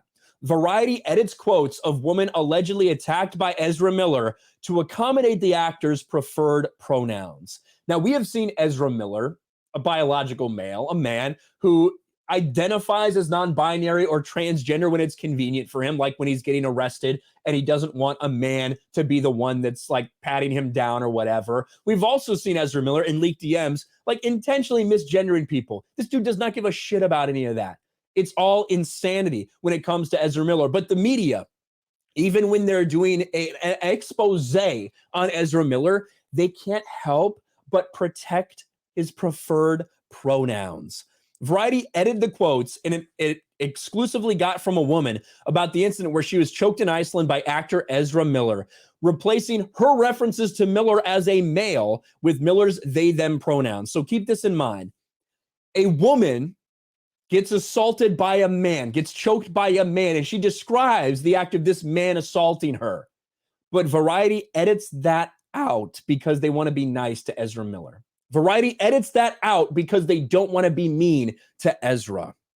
Miller, known for roles in Fantastic Beasts and for playing DC superhero The Flash, was caught on film in an incident outside this bar in, I think it was like in Iceland at the time, something like that, just as the coronavirus pandemic had swelled. Variety included the quote from a woman calling out the fact that she used incorrect pronouns to address Miller. And that's from a different article. I don't even know why they're showing that right now. So let me get rid of that. I don't need any of that bullshit. All of the sudden, and here's the quote, all of the sudden, and then there's the brackets, there on top of me, choking me, still screaming in my face if I want to fight. My friend who's filming this sees, brackets, there, obviously not joking. She's saying he was on top of me. He was not joking. Pushes, brackets, them off of me as brackets, there, still trying to fight me. Two guy friends of mine are actually holding him, Miller, back as he's screaming. This is what you wanted? This is what you wanted? Variety reporters added, at the time of the interview, it was unclear whether the woman was aware Miller uses they-them pronouns. So they replaced her quote. They replaced her quote of a man assaulting her, because Ezra Miller didn't go by those pronouns back then, and replaced it with the woke ones. Even when they're trying to write a hit piece on this guy, a hit piece that was accurate, right? But still one that's intended to be negative, they can't help but protect his gender identity, the pronouns that he has made up for himself. What a fucking joke. Now, all the reports do indicate that Warner Brothers is completely and totally done with Ezra Miller at this point, but they're still going to release The Flash. They're still going to put that out there because they invested $200 million into it. They're not just going to cancel it and eat that money. They're not just going to throw it on HBO Max. But how do you do a promotional tour for a movie when you don't want anything to do with the actor? I guess that's yet to be determined. But it is embarrassing how the mainstream media, even while criticizing Ezra Miller for his actions, can't help but try to save this dude. It's insane. And just speaking of, Ezra Miller did pop up real quick. Just we have some video footage of Ezra Miller randomly in a grocery store or something. This is what Ezra Miller did. That's an option I present people always. I'm not sharing audio. Hold on, I gotta share the audio. Fuck. I think I forgot.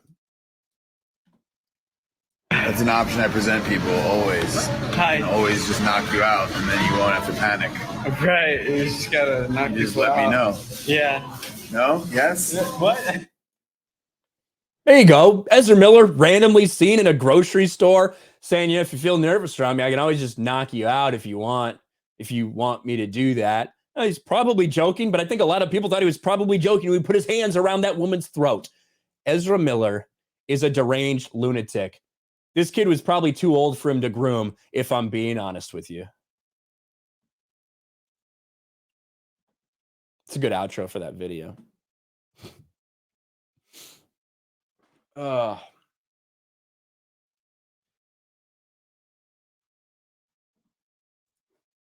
Yeah, I think it was, the quote was, "I will bury you and your whore wife." I think that's what it was. I think.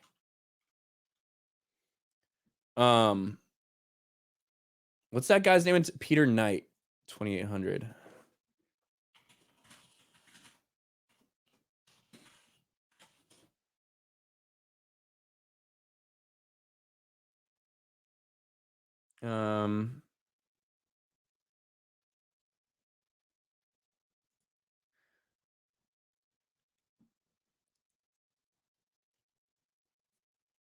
Let's see.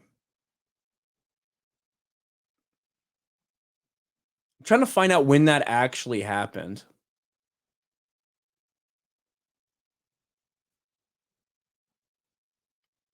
A user believed it was taken recently.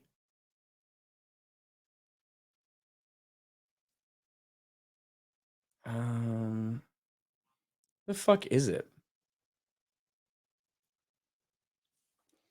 I'm trying to find out the exact day that it was taken.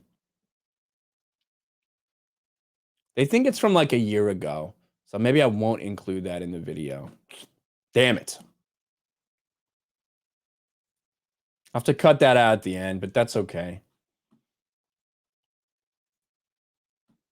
But listen, when I called out Ezra Miller for choking that bitch in Iceland or wherever the fuck he was, Greenland, I don't remember. When I called Ezra Miller out for that, I got a lot of pushback saying he's clearly just joking around. And although the woman does seem like she thinks he's joking in the beginning, it doesn't look that way in the end. And this is, again, the warning signs for Ezra Miller. If you didn't have enough warning signs that this dude is dressing as a fucking woman, that this dude is wearing dresses and shit, if that isn't enough warning sign that this dude's mentally fucking deranged, then maybe when he chokes a woman at a bar, maybe that is. You should have listened to those warning signs.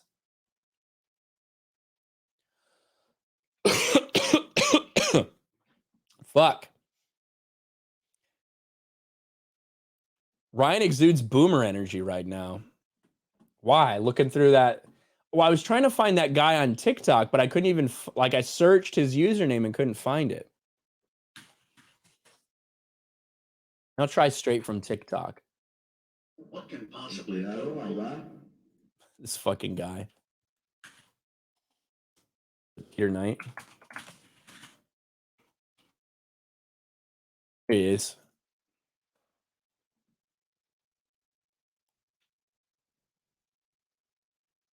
What the hell? It's only one. Here you go. So it's only one fucking video. Just this guy, this one video that he posted yesterday. That's it. That's 2.3 million views. Holy shit. That's a lot. All right, where was I? Dent Masterson for 10. Thank you for recommending the legend story for Kenobi. I really enjoyed it, and it's what I wish we got. It's what we should have got, but it doesn't make for a good TV show because it wouldn't keep the fucking normies entertained. So I think that's why. John Ghost for 5. Critical hit super sticker. Thank you, John Ghost. Appreciate that, man. Ian So Forth for 20 pounds. Nouns really lost their edge when they turned pro. It's a good one, Ian. I like that. That's a fucking good one. Nouns really lost their edge when they turned pro. Ginger Adventure for 10. Ryan, thank God you can't do this pronoun crap in Spanish. I've seen true crime channels apologize for pronouns after describing a horrible acts of a serial killer. Yes, we need to make sure we respect the serial killer's made up pronouns. Absolutely. Absolutely. Richard Curtis for 10 pounds. Ezra Miller's pronouns are a joke / hee hee. Thank you, Richard Curtis. Appreciate that. Evan Martin, member for 3 months. Happy 4th to Ryan and the fellowship from your Canadian neighbor. Well, it was Canada Day a few days ago. So happy Canada Day. Happy belated Canada Day to you. Hope you had a good one. Let's see. We had a couple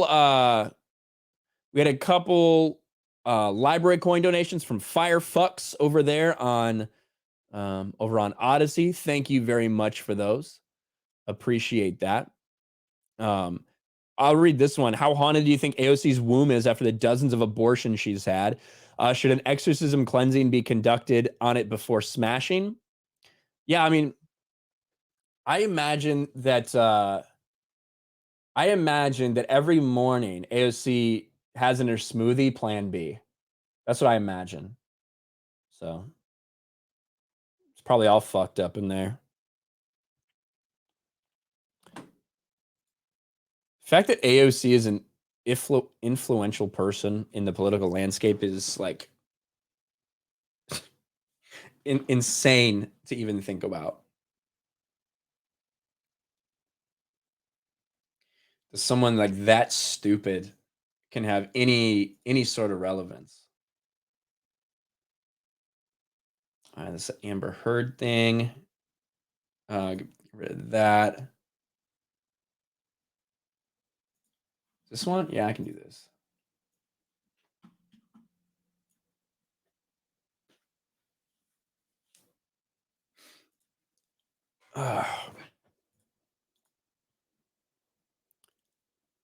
The fuck? But I need your assistance. There is a gentleman. Blacker Street.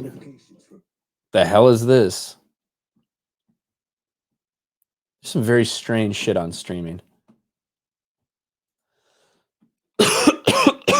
Fuck.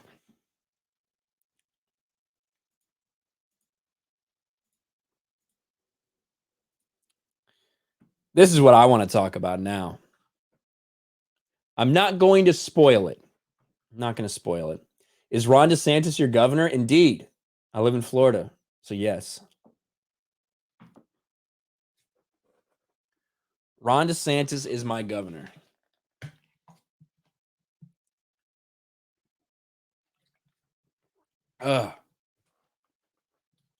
Sounding like me. Well, my voice?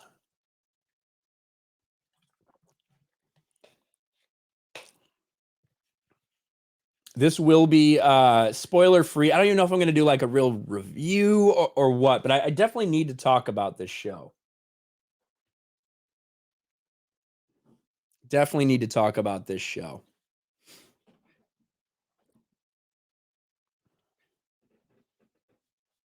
When I read that Chris Pratt was going to be starring in a new series on Amazon based on a series from Jack Carr, who's a former Navy SEAL, that a lot of people have had really good things to say about his book series that started with The Terminal List, I was intrigued. I like Chris Pratt. I'll be honest, I don't think that maybe Chris Pratt is the best actor ever or anything like that, but he's just so likable and he's a good dude, and I like him in movies. I like the movies and I like the shows that he tends to do. There's almost nothing that I haven't liked Chris Pratt in, even if I didn't necessarily like the movie itself. But I have to be honest about The Terminal List. It blew me away for what I had expected it to be. Jack Carr's novels are now ordered on my Amazon. I went and immediately ordered them, and I want to get into the house and start reading all of them as quick as I can. Because if they're anything like this series, they have to be really freaking good. Now, the critics have something to say about this. They don't like it. They don't like The Terminal List. They don't like that it focuses on the military. They don't like that Chris Pratt is a part of it. They don't like that it's just so dark and gritty. You know, because when you're talking about things like this, the things that are addressed in this show, it might get a little dark at times, but obviously the audiences love it because a lot of people love what Chris Pratt does. And before we even get into any of my other thoughts about this, and it's going to be spoiler free, I'm just going to kind of ramble a bit about it. But one of the things that I loved about this, as a former Navy guy myself, as a veteran, I served 11 years in the United States Navy. I love the fact that Chris Pratt always makes sure to pay respect to people who served in the military at whatever level they served. And especially when it comes to this show, he put out this statement. We offer you something different. This is a series made for the special operator, the veteran, the warrior, and anyone who wants to watch a damn good show. Thank you to the cast, crew, and vets who gave their blood, sweat, and tears for this one at Terminal List, now streaming on Prime Video. And it's true. So many of the people involved in this were prior military, were prior special ops guys, were Navy SEALs. They made sure that what was done in this series was exactly what they would do. If they had a scene set up a certain way, if they were telling this story a certain way, it would happen like this. They made sure that all the prior Navy SEALs said, you know what, this is exactly how we would do it. And to me, it comes off incredibly authentic. From the very first episode, I was drawn into this because it's a story about a lieutenant commander in the Navy SEALs, James Reese. Something happens on a mission that they have going on overseas. And when he comes home, he's trying to deal with the fallout of that. But not only is he trying to deal with the fallout of that, but there's things that are happening that do not make sense. There's people trying to convince him maybe it's something wrong with him, and he thinks maybe there is something wrong with me. One thing that I love that they dealt with in this show is they address the PTSD that veterans have when they come back from service, when they come back from combat. They addressed the physical health problems, not just the mental problems that people might have, but the physical problems that people may have when they come back. But they also made sure to display and honor the people that have decided to give their lives in service of this country. And I thought it was very, very powerful and well done. Chris Pratt, honestly, in my opinion, gives the best performance he's ever had in this series. I've always liked Chris Pratt, but I said at the beginning, I never thought he was could do anything as an actor. The emotional depth that he portrays in the Terminal List is something I didn't think I would ever see from Chris Pratt. I truly feel for this dude. And when you get all the way to the end, the journey that you go on with James Reese, when it finally does culminate, you feel it in your heart, everything that he's gone through. They use flashback sequences a bit. They use almost dream type sequences in this to really provide you a lot of context to what's going on. But it is a military thriller where something bad has happened and he's trying to figure out who it is. That seems like a thing you've heard done a million times before. I've never really seen it done the way they did the Terminal List. To me, what I imagine this book series is going to feel like is a lot like the Reacher books did. And I'm pretty sure Lee Child has also given a very good review of the Terminal List book series. And it should be pointed out that Jack Carr, former Navy SEAL who wrote these books, who is part of this series, who basically wrote the character to be like Chris Pratt, he was on my good friend John Bartolo's podcast just shortly before he passed away. So hearing him talk about it definitely made me more amped up for this series. I highly recommend anyone checking it out. If you like military thrills, you probably really like this. Even if it's not always your cup of tea, watch the first episode because I think you're going to be dragged in. The first 4 episodes, I was on the edge of my seat the entire time. And then they start to explain a lot. And finally, it all culminates in a huge thing in the last episode and a twist that maybe you might see coming, but maybe you won't. Either way, this is pissing off all the right people because they hate Chris Pratt, they hate the military, and they hate anyone who might be a patriot. I think that this series tells a great, authentic story of a special operator, of a Navy SEAL. And is the story, the storyline, is that maybe crazy to think of? Yeah, of course. But in terms of what's going on, I think it's very compelling, very authentic. And it is clear that Chris Pratt took a lot of care in the people that were involved in this, making it authentic and honoring all of the veterans, all the operators, all the SEALs, everybody that made this show possible. And that alone, I think, is enough to just give it a shot if you are thinking about it anyway. Go check out the Terminal List. You're going to watch it just because the critics hate it. Maybe. How does it compare to Jack Ryan? Similarly, it's similar to Jack Ryan except that is much more intelligence heavy, whereas this one is like boots on the ground, the special operators, right? As opposed to the intelligence aspect. Now, there's a CIA agent in this, and they do get into parts of that, but I would say there's similarities for sure. But I like this better than I like Jack Ryan.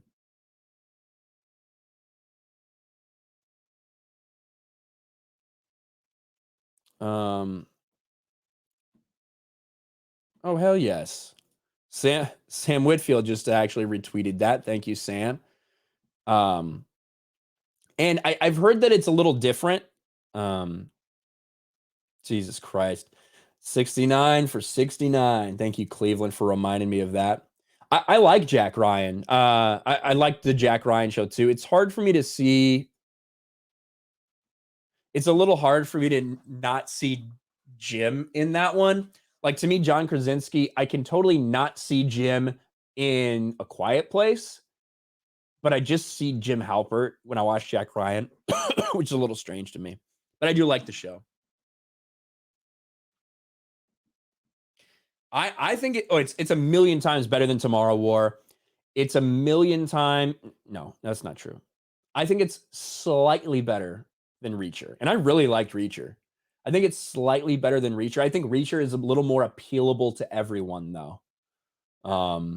Because it's not, even though they do some pretty violent and dark shit in it, it's not, I wouldn't say that Reacher is dark overall. Even the way it's shot and everything. This show is fucking dark, man. But the stuff they're addressing, I think, is pretty dark. Pretty dark.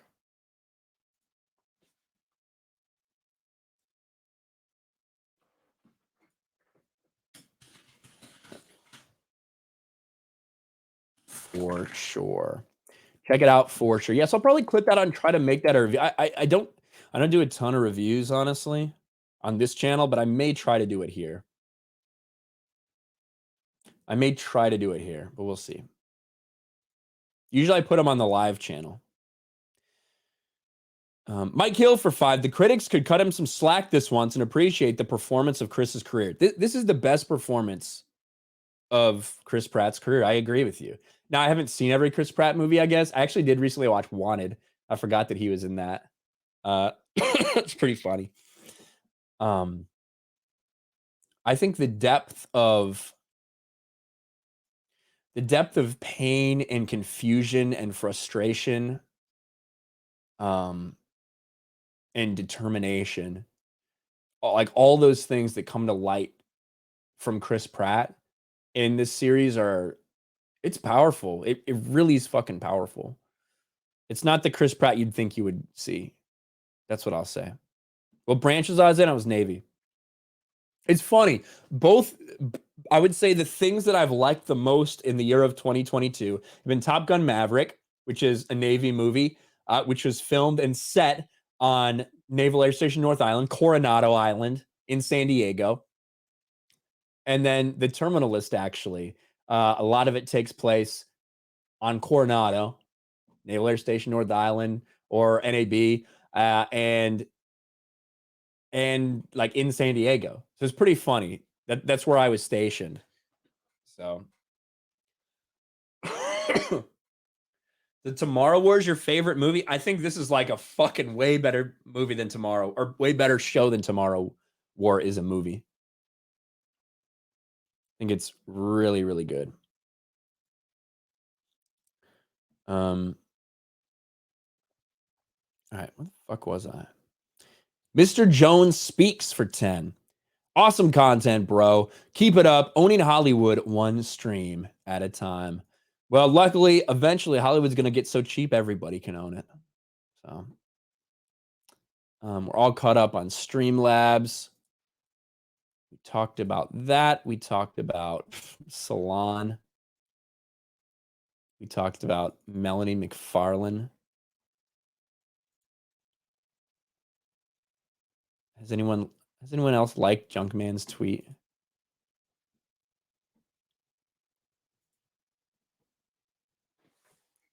Probably only people that hate me. They'd be like, why did you like this?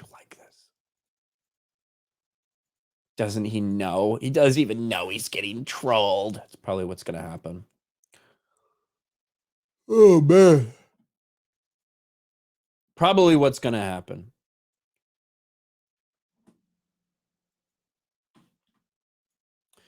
We got a Johnny Depp.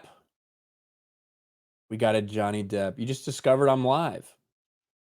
There you go. Well, thank you, a little anonymous. I appreciate that. I see Abomination AJ. What's up, Abomination AJ? Good to see you. The Orville went too woke. I have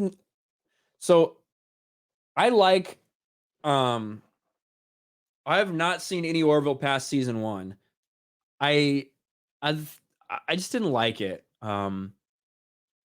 I don't know if I'm just tired of Seth MacFarlane comedy. You know, maybe that's it. But I didn't like it very much, so I just stopped watching.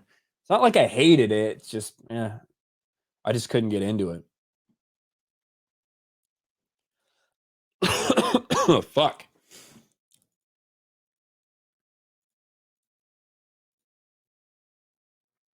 What time is it? Oh, we got 30 minutes. We got 30 minutes to the Geeks and Gamers stream. I think we can knock some of this stuff out.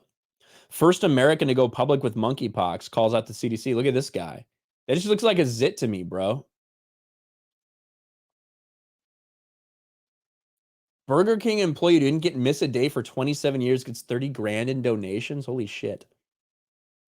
Oh, wait. We got to play this one. Bro. You guys seen this shit?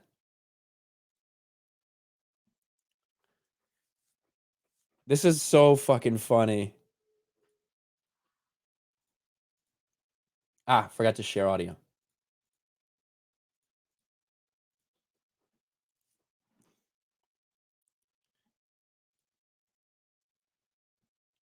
Meme culture is something that has transcended the internet, and it is in real life every single day. And you had something that happened at this dance for a prom queen. DJ gets slammed for playing fucked up song for prom queen in a wheelchair. Apparently, the DJ knew exactly what they were doing. You're not so sure about that, but you got to listen to this. You got to listen to the song that they end up playing for this woman in a wheelchair. This would haunt me the rest of my life if I were the DJ. So sweet. When your legs don't work like they used to before.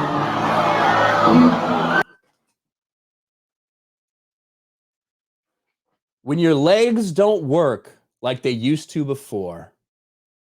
Holy shit. Someone says the DJ knew exactly what he was doing. That's fucked up, bro. He said, hold up, I got the perfect song, another joked. The DJ was slipped a $20 bill to play that by the girl who came in second place, another guest. Either way, listen, this is fucked up, but it is funny as hell. Shout out to that DJ. I would imagine she probably knows how to take a joke by now. Maybe he got fired. Who knows what happened, but shout out to that man right there. Holy shit. Little Ed. Can you play me Ed? Is that Ed Sheeran? Is that who that is? Hey, she really likes Ed Sheeran. Can you play her an Ed Sheeran song that she can dance to as prom queen? I got you, fam. We can't hear the whole song because we'll get copyrighted, but that's the beginning of the song, so that's all you get. Now I got to wait for this fucking ad to play again. I had it ready, but Law and Cucks. The Law and Cuck channel right there. But anyway, we have to talk about this. Learn to use ad block. No, I make my money off ads, so I'm not going to use ad block unless there's specifically a article or something like that that's attacking me or something like we talked about with Salon earlier. Then I'll archive it and I'll fucking use the archive and I'll spread the archive around. But no, I don't use ad block because I make my money off ads. So fuck that. Oh my gosh. Amber Heard continues to take L after L after she lost her defamation trial against Johnny Depp, after a jury unanimously decided that she had been maliciously lying to try to destroy Johnny Depp's career for years. This all played out in public. The entire world is against Amber Heard when she was exposed to be the disgusting liar and manipulative bitch that she is. Well, now she's doing everything she can to try to get out of paying this money, to get out of paying this $8.35 million that she has been ordered to pay the court. Amber Heard asks for Johnny Depp defamation verdict to be tossed. We know that in order to do an appeal, that Amber Heard would have to actually pay that money first. That is something that even if she had the potential to do, she probably wouldn't want to do. But now she's asking to essentially get a do-over, to throw the decision out for a variety of reasons. They're coming up with everything they can to see what sticks against the wall. But maybe one of the most ridiculous things is that they're saying the juror's fake. This isn't the real juror. It's not the one who's supposed to be there. We demand a new trial. Let's look into some of this. It seems like Amber Heard is trying to find a new way to avoid appealing her defamation trial. The Aquaman actress is asking a judge to toss a jury's verdict and grant her another trial due to a lack of evidence and alleged fake juror.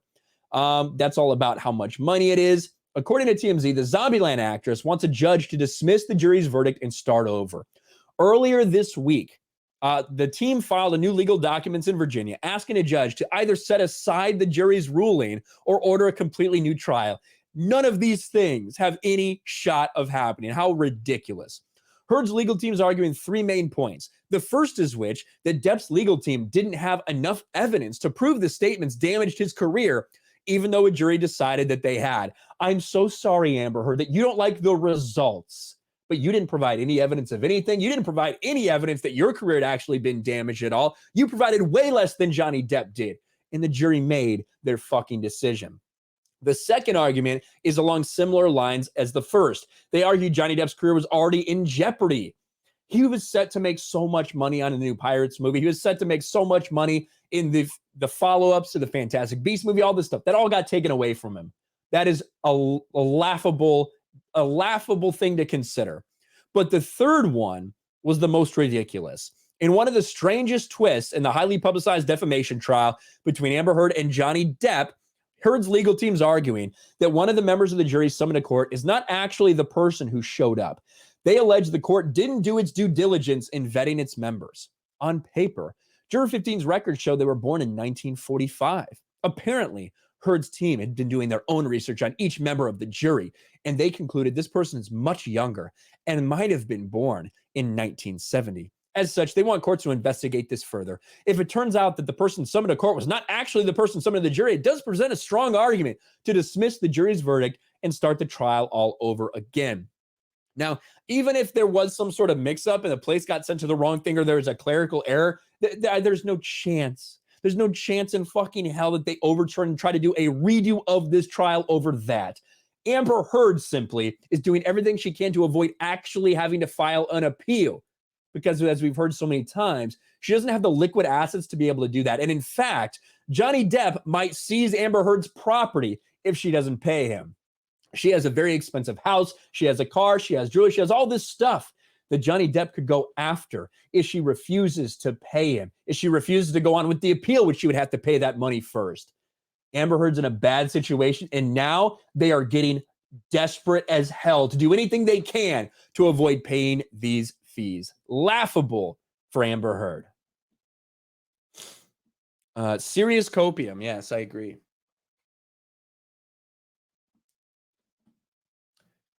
Unbreaded. Unbreaded indeed.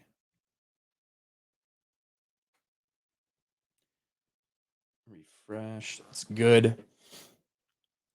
I think we're all caught up over here.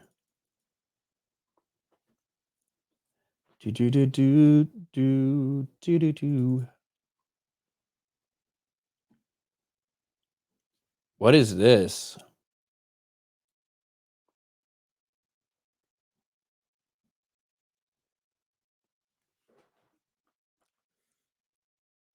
What? The fuck?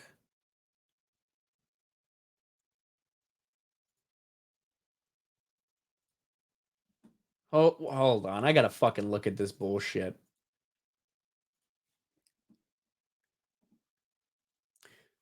So the city of Orlando is apologizing for something.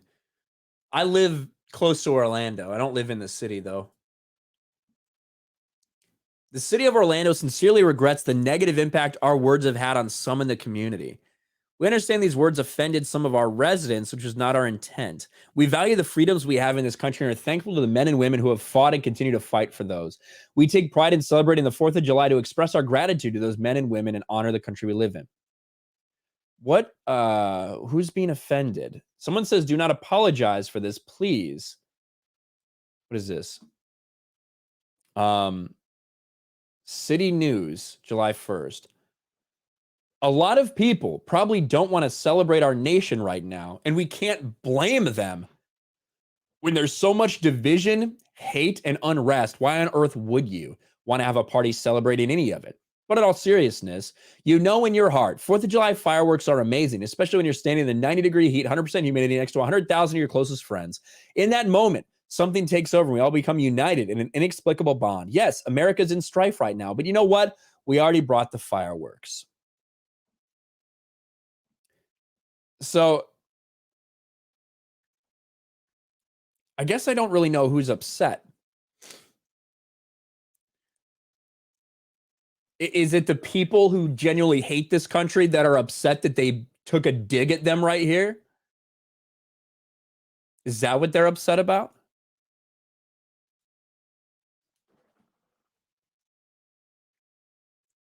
Like, it's getting ratioed.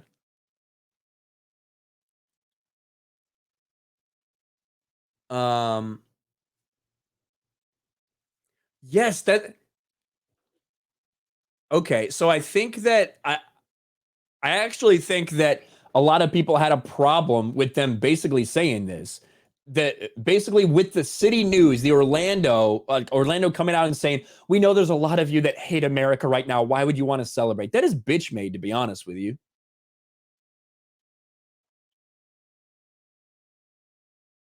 That is a cop out, and that is bitch made. This is like a trolley fucking post, probably written by some fucking intern with green hair.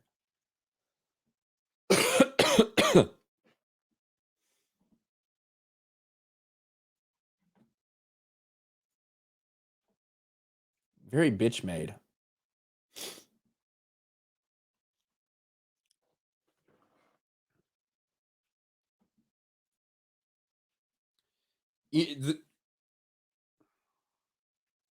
This country is not perfect.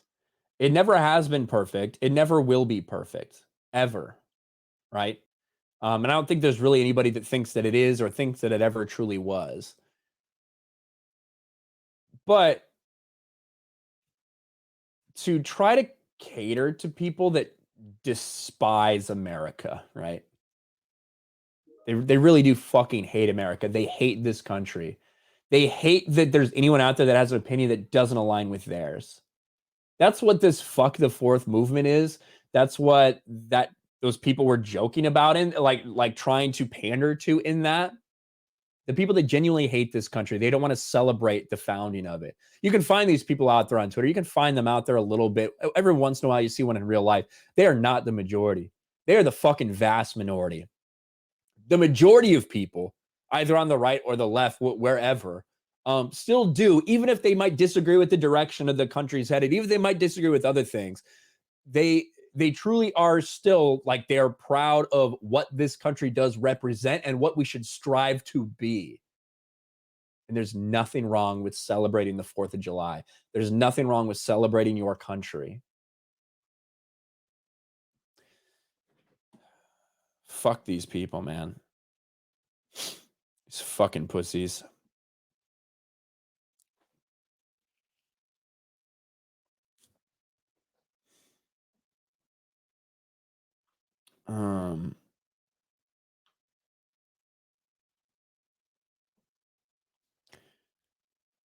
As a non-American, this is from Dominic. As a non-American, if I were America, I wouldn't be celebrating the land of the free, home of the brave.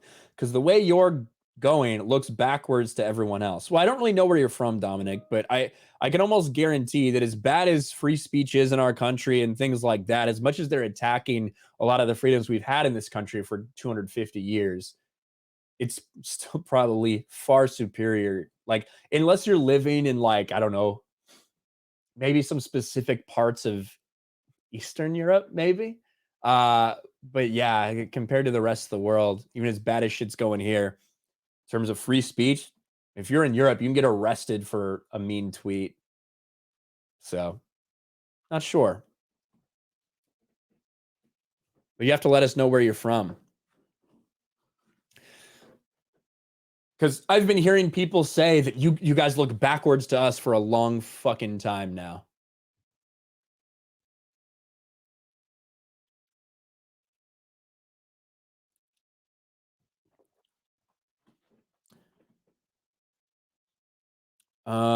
Copied Kitty for $10. You are adorable. Don't ever change. By the way, look directly at a bright light if you want to sneeze and can't. Helpful too. I will try that next time. I will try as hard as I can. Mike Hill for $5. Despite the win now, Johnny has to pay the ACLU $38,000. Whatever. That's fine. Well, the woke shit is backwards, but what I'm saying is a lot of the woke stuff, like, it started in a lot of other places. If you're talking about freedoms and shit like that, I would think America's pretty vastly superior to a lot of others, even with the attacks on ours right now. You're talking about the Second Amendment, obviously, even with the attacks on that, far superior. If you're talking about bending the knee to the woke mob and things like that, a lot of that shit has been happening in countries within the European Union for a long fucking time too. So I would be interested to see where that guy was from. I don't know if he ever answered, but maybe he's in a random country from South America or something. I don't fucking know. Ireland. Get it. Okay, I got it. Now I get it, Dominic. You're from, so it's the gun laws. Your gun laws are based on 150-year-old gun rules, and your guns have more rights than your women, etc. Listen, I don't know if you're a fan of the channel, I don't know how long you've been a subscriber, I don't know what. If that's legitimately what you think, if you have been fed that bullshit from the media, you're retarded, my friend. I'm very sorry for you. You might need to see a doctor. The idea that you think our guns have more rights than our women, that kind of thinking is backwards as fuck. The people who basically get all their firearms confiscated or turn them in, the people who are just willing to, have no responsibility for parenting a child or anything like that, the guns have more rights than the women. Listen, I'm advocating for women to not have the right to vote. I fully support repealing the 19th. Even then, they'd still have more rights than the guns do in our country. God, fucking non-Americans that actually believe the line of bullshit that's been fed to them by the mainstream media. There's a lot of good things to criticize America for. That was the last thing I expected you to say. I thought it was going to be something about the woke corporations and diversity, inclusion, and equality, stuff like that at the highest tier levels, or about critical race theory in the schools. I did not in a million years expect for someone who watches this channel to say your gun rights are archaic. Holy fuck.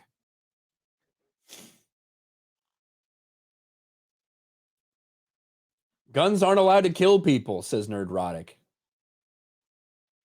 Agreed. Oh my God, dude, that's so fucking mind-numbingly stupid. That is like a leftist talking point and a bad one. That's one that even most people on the left will hear and they'll kind of roll their eyes at if they're actually being serious. But again, like, if you're not from the country, I get it. Maybe that's the only exposure you've had and you don't know anything else. But holy shit, that's rough.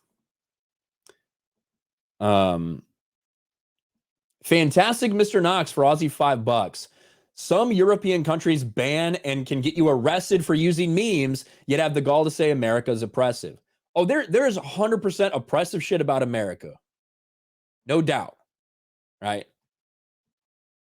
But still, there's a problem. Kelly Johnson for 2. Do you think Val will be in the John Smith spinoff? I don't know. I don't know anything about the John Smith spinoff, Kelly. Like, I don't even have a good, like, I don't have a good guess about it. I have no idea what they want to do with it, to be honest with you. No fucking idea.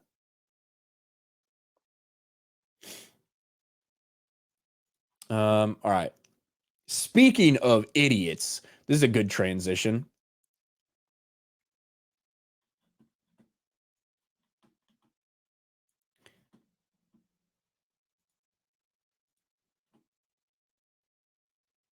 That's what I'm talking about right there.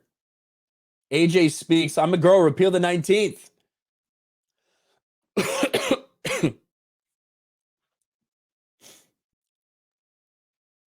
Your guns have more rights than your women.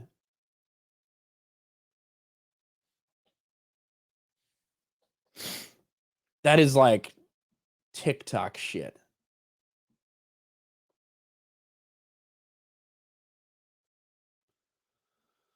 Whew. Anyway, like I said, speaking of people who shouldn't be talking about politics,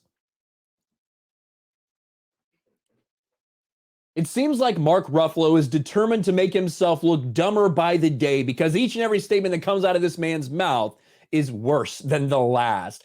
And Mark Ruffalo is no stranger to this. For years and years, he's been echoing left-wing talking points. Not just normal Democratic Party standard stuff, but no, far left extreme talking points. And it's fine by Disney. It's fine by Marvel, even though they try to silence anyone with a different opinion, even though they try to silence people like Evangeline Lilly when she speaks out, even though they try to silence people like the Black Panther actress who plays Shuri in Black Panther when they try to silence her, or even Gina Carano when they fire her over her political opinion. When it's someone like Mark Ruffalo, he gets free reign to say the most divisive stuff imaginable. And this time, it's actually a call to do something illegal. Disney's She-Hulk star Mark Ruffalo calls Supreme Court a fascist faction of the GOP. We must revolt. Sounds like a call to something to me. And of course, this is coming out the heels of Mark Ruffalo making the Roe v. Wade decision all about him, posting this like smoldering picture of himself, then quickly deleting it in shame once people realize he's trying to make this entire thing about him. And of course, it's also coming on the heels of him getting destroyed by the Brazilian president for talking about politics when he has no business discussing it at all. Bolsonaro follows up Biden's meeting with feud against Hulk actor Mark Ruffalo, where Bolsonaro ratioed Mark Ruffalo on Twitter, and it was brilliant. But now, let's get into the latest Disney Marvel actor disaster. Marvel movie star and anti-fossil fuel activist Mark Ruffalo took to Twitter on Thursday to declare the U.S. Supreme Court has become a political tool for the extremist fascist faction of the GOP, adding that America is facing an attack from within and we must revolt. Look at this tweet. This is definitely a call to action, wouldn't you say? The Supreme Court has been a political tool for the extremist fascist faction of the GOP. Gun violence, subjugation of women, climate catastrophe, and political capitalism is in the brand. We are facing an attack from within. We must revolt. Certainly calling for his, 8 million followers? Something like that. How many do you have, Mark? How many Twitter followers does Mark Ruffalo have? 8.1 million. That's a lot of people out there. I imagine if Donald Trump had said something similar, people would say that's a call to violence. You're causing an insurrection. You're advocating for an insurrection with something like that. But with Mark Ruffalo, it's fine. And I think more to the point of what we're talking about here is it's yet another just far left Disney activist that's free to speak their mind, free to say whatever they want without any remorse, without any call from Disney, any call from Marvel to say, maybe you should stop alienating so many people in this country. Where, if it was anything right-wing at all, in any way, shape, or form, he'd be asked to take it down, he'd be punished, he'd be suspended, he'd be fired, he'd be silenced. because that's how Disney treats their people. That's how they treat the people who work at Disney. It sounds oppressive as hell. But luckily for Mark Ruffalo, he has the right politics, and he can go and call for violence like this, and nothing happens. Double standards are the only standards at Disney.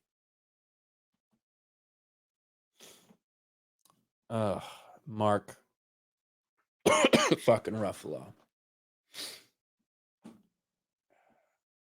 Let's see. Refresh this shit.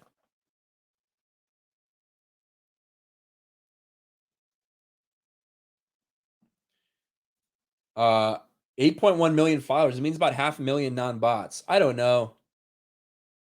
It's tough to know.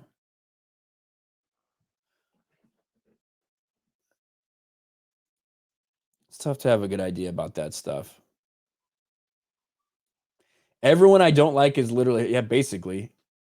Well, I mean, think about some of the stuff he said there. He was kind of like, I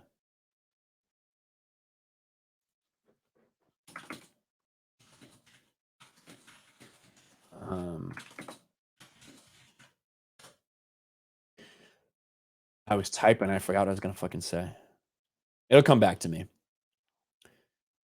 Golden Nuggets for £5. They're still doing Pride events where I live, which includes a gay dog show, a trans picnic, and gaming events spelled gamers. The fuck? What is a gay dog show? Like the dogs are gay or the people are gay?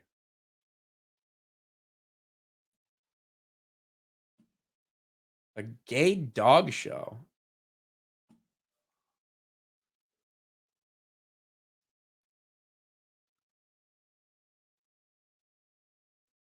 I'm thinking about that now. Like the dogs dressed up and fucking gay shit. They have like mesh tank tops on the dogs. I don't know. A trans picnic. This is the right answer. John Witchboy says, I have a gay dog. It's called a cat.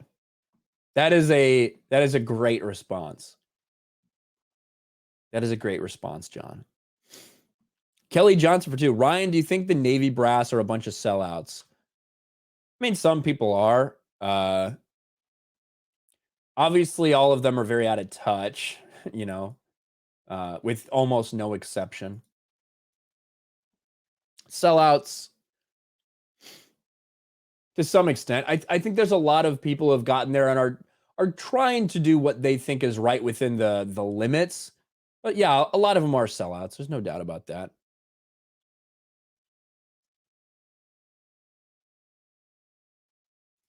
Gay flurries. Someone said it was people with masks.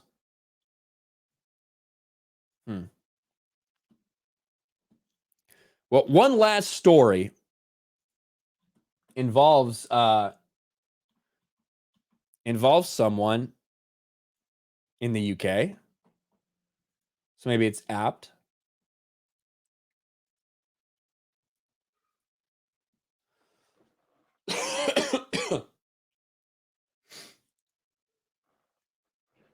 Maybe it's apt that we talk about J.K. Rowling now. J.K. Rowling. I don't fucking know.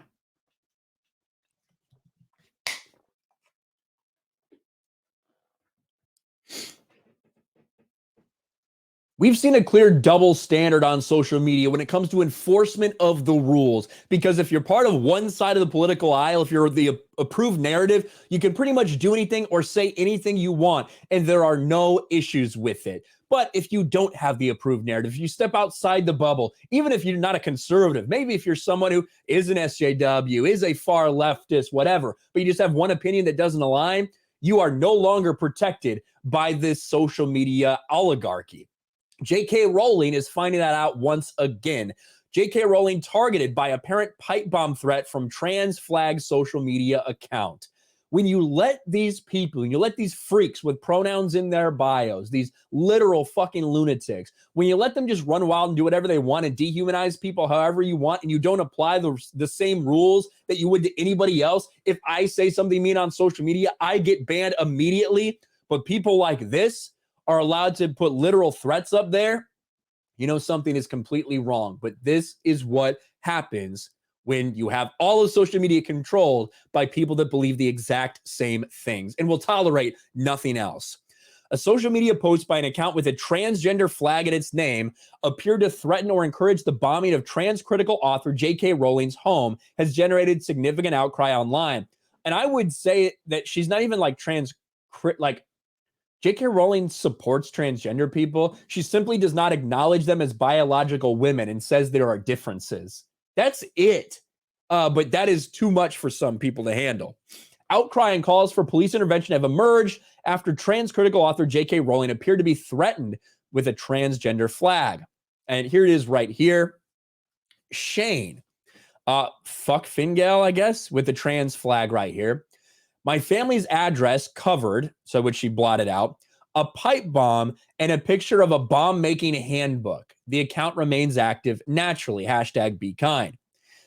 Now, who's to know if this person had any actual intent to do this or intent to actually cause violence, but the very fact that they can put this out there, that they can put a picture, that they can put a picture of a pipe bomb of J.K. Rowling's face, put her address out there, and then follow it up with the link, not the link, but a picture to what you could Google search very easily to find an IED handbook, is disgusting behavior. And it comes on the heels of Warner Brothers standing by J.K. Rowling. Warner Brothers, who has made very questionable decisions with who they decide to stand behind, firing Johnny Depp, but sticking with Ezra Miller and Amber Heard, they are actually standing by J.K. Rowling. Now, Tom Felton was doing an interview where he kind of refused to answer a question that they had addressed to him about J.K. Rowling. Warner Brothers followed up and made something very clear. Warner Brothers has enjoyed a creative, productive, and fulfilling partnership with J.K. Rowling for the past 20 years. She's one of the world's most accomplished storytellers, and we're proud to be the studio to bring her vision, characters, and stories to life now and for decades to come. On Monday, a statement was issued by a third-party media agency that appeared contrary to this view. This statement was wholly wrong, and Warner Brothers Studio Tour London regrets it happens as part of a media event that day. Pretty powerful statement standing behind J.K. Rowling, not just for what they've done with her in the past, but making it very clear what they intend to do with her in the future. This is one of the reasons that these people probably got so upset, because this was tweeted out on July 1st. What an absolute disgusting individual to do this. But the very same people that the extreme far left has been pandering to, the exact same people that Disney and Marvel and Warner Brothers to a certain extent had been pandering to try to watch their movies, these are the people that are encouraging violence against someone like J.K. Rowling simply because she has one opinion that doesn't align with theirs. J.K. Rowling said some confusing stuff and decided to make Dumbledore same. Oh, yeah. J.K. Rowling's woke as fuck. She's woke as fuck. One opinion she has that doesn't align with them, and they want her dead. Legitimately.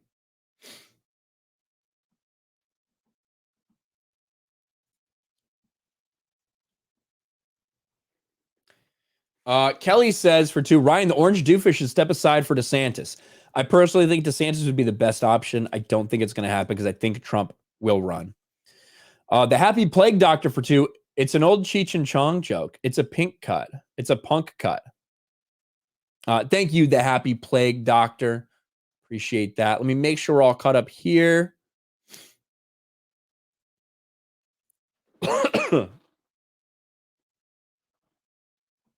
All right. We are all caught up. Guys, again, I said it earlier. Ooh. I think she's a little too old now to pass. If you asked me 10 years ago, though. So we do have a couple things going on. So Geeks and Gamers about to go live with Mario Kart. So make sure to go check them out. I know Steph, who's been modding here the whole time, is about to head over there. You probably need to cheer for her because she's fucking garbage at the game, to be honest with you. So she needs all the cheering she can get. Definitely root against Jeremy at all costs. But I'm going to send you guys there automatically. We're going to do the little raid function that they have now available on YouTube. So you stay here. I will send you there. You'll be able to like click the link. It'll be pretty cool. But also another plug for Meta PCs. I talked about them earlier. I have a link for them in the description below. Awesome people. They make a very good product. And it's pretty hassle-free too. It ships to you very quick, whether you want to do a pre-built PC that's ready to take off the shelf now, or if you want a custom one that might take a little bit longer, check out Meta PCs. Use the code RK Outpost for a little bit of a discount too. Thank you for joining me. You guys are awesome. A great turnout here. No Mario for me? No. No Mario for me. I don't think so. I'm not a big fan of the Mario Kart, but I will be in my Discord a little bit later, hanging out with some patrons and channel members, just chatting as I kind of edit up some of these videos and get ready for the more videos that I need to make for tonight for Sports Wars and so on. But thank you guys for always being here and keeping these streams big. I hate when I miss them. I missed a couple. I'm a little sick, so I was kind of powering through a little bit, but we made it. We made it. Let me go to live, and I need to go to here to customization, and I need to add a redirect from another channel. There's Geeks and Gamers, and I can save. Now you guys will be redirected when we end up doing this. So that'll be good. Raging Rhino, we talked about you a little bit, Rhino, earlier, with a $4 Aussie super sticker, a little fist bump emoji. Thank you, brother. Appreciate you. He's doing great things too. Check out Terminal List. That's my last thing that I'm going to say. Go watch Terminal List. At least give the first episode a watch. I think you're going to be hooked. I think Chris Pratt was fucking great in it. With that being said, I will talk to all of you guys later. Peace.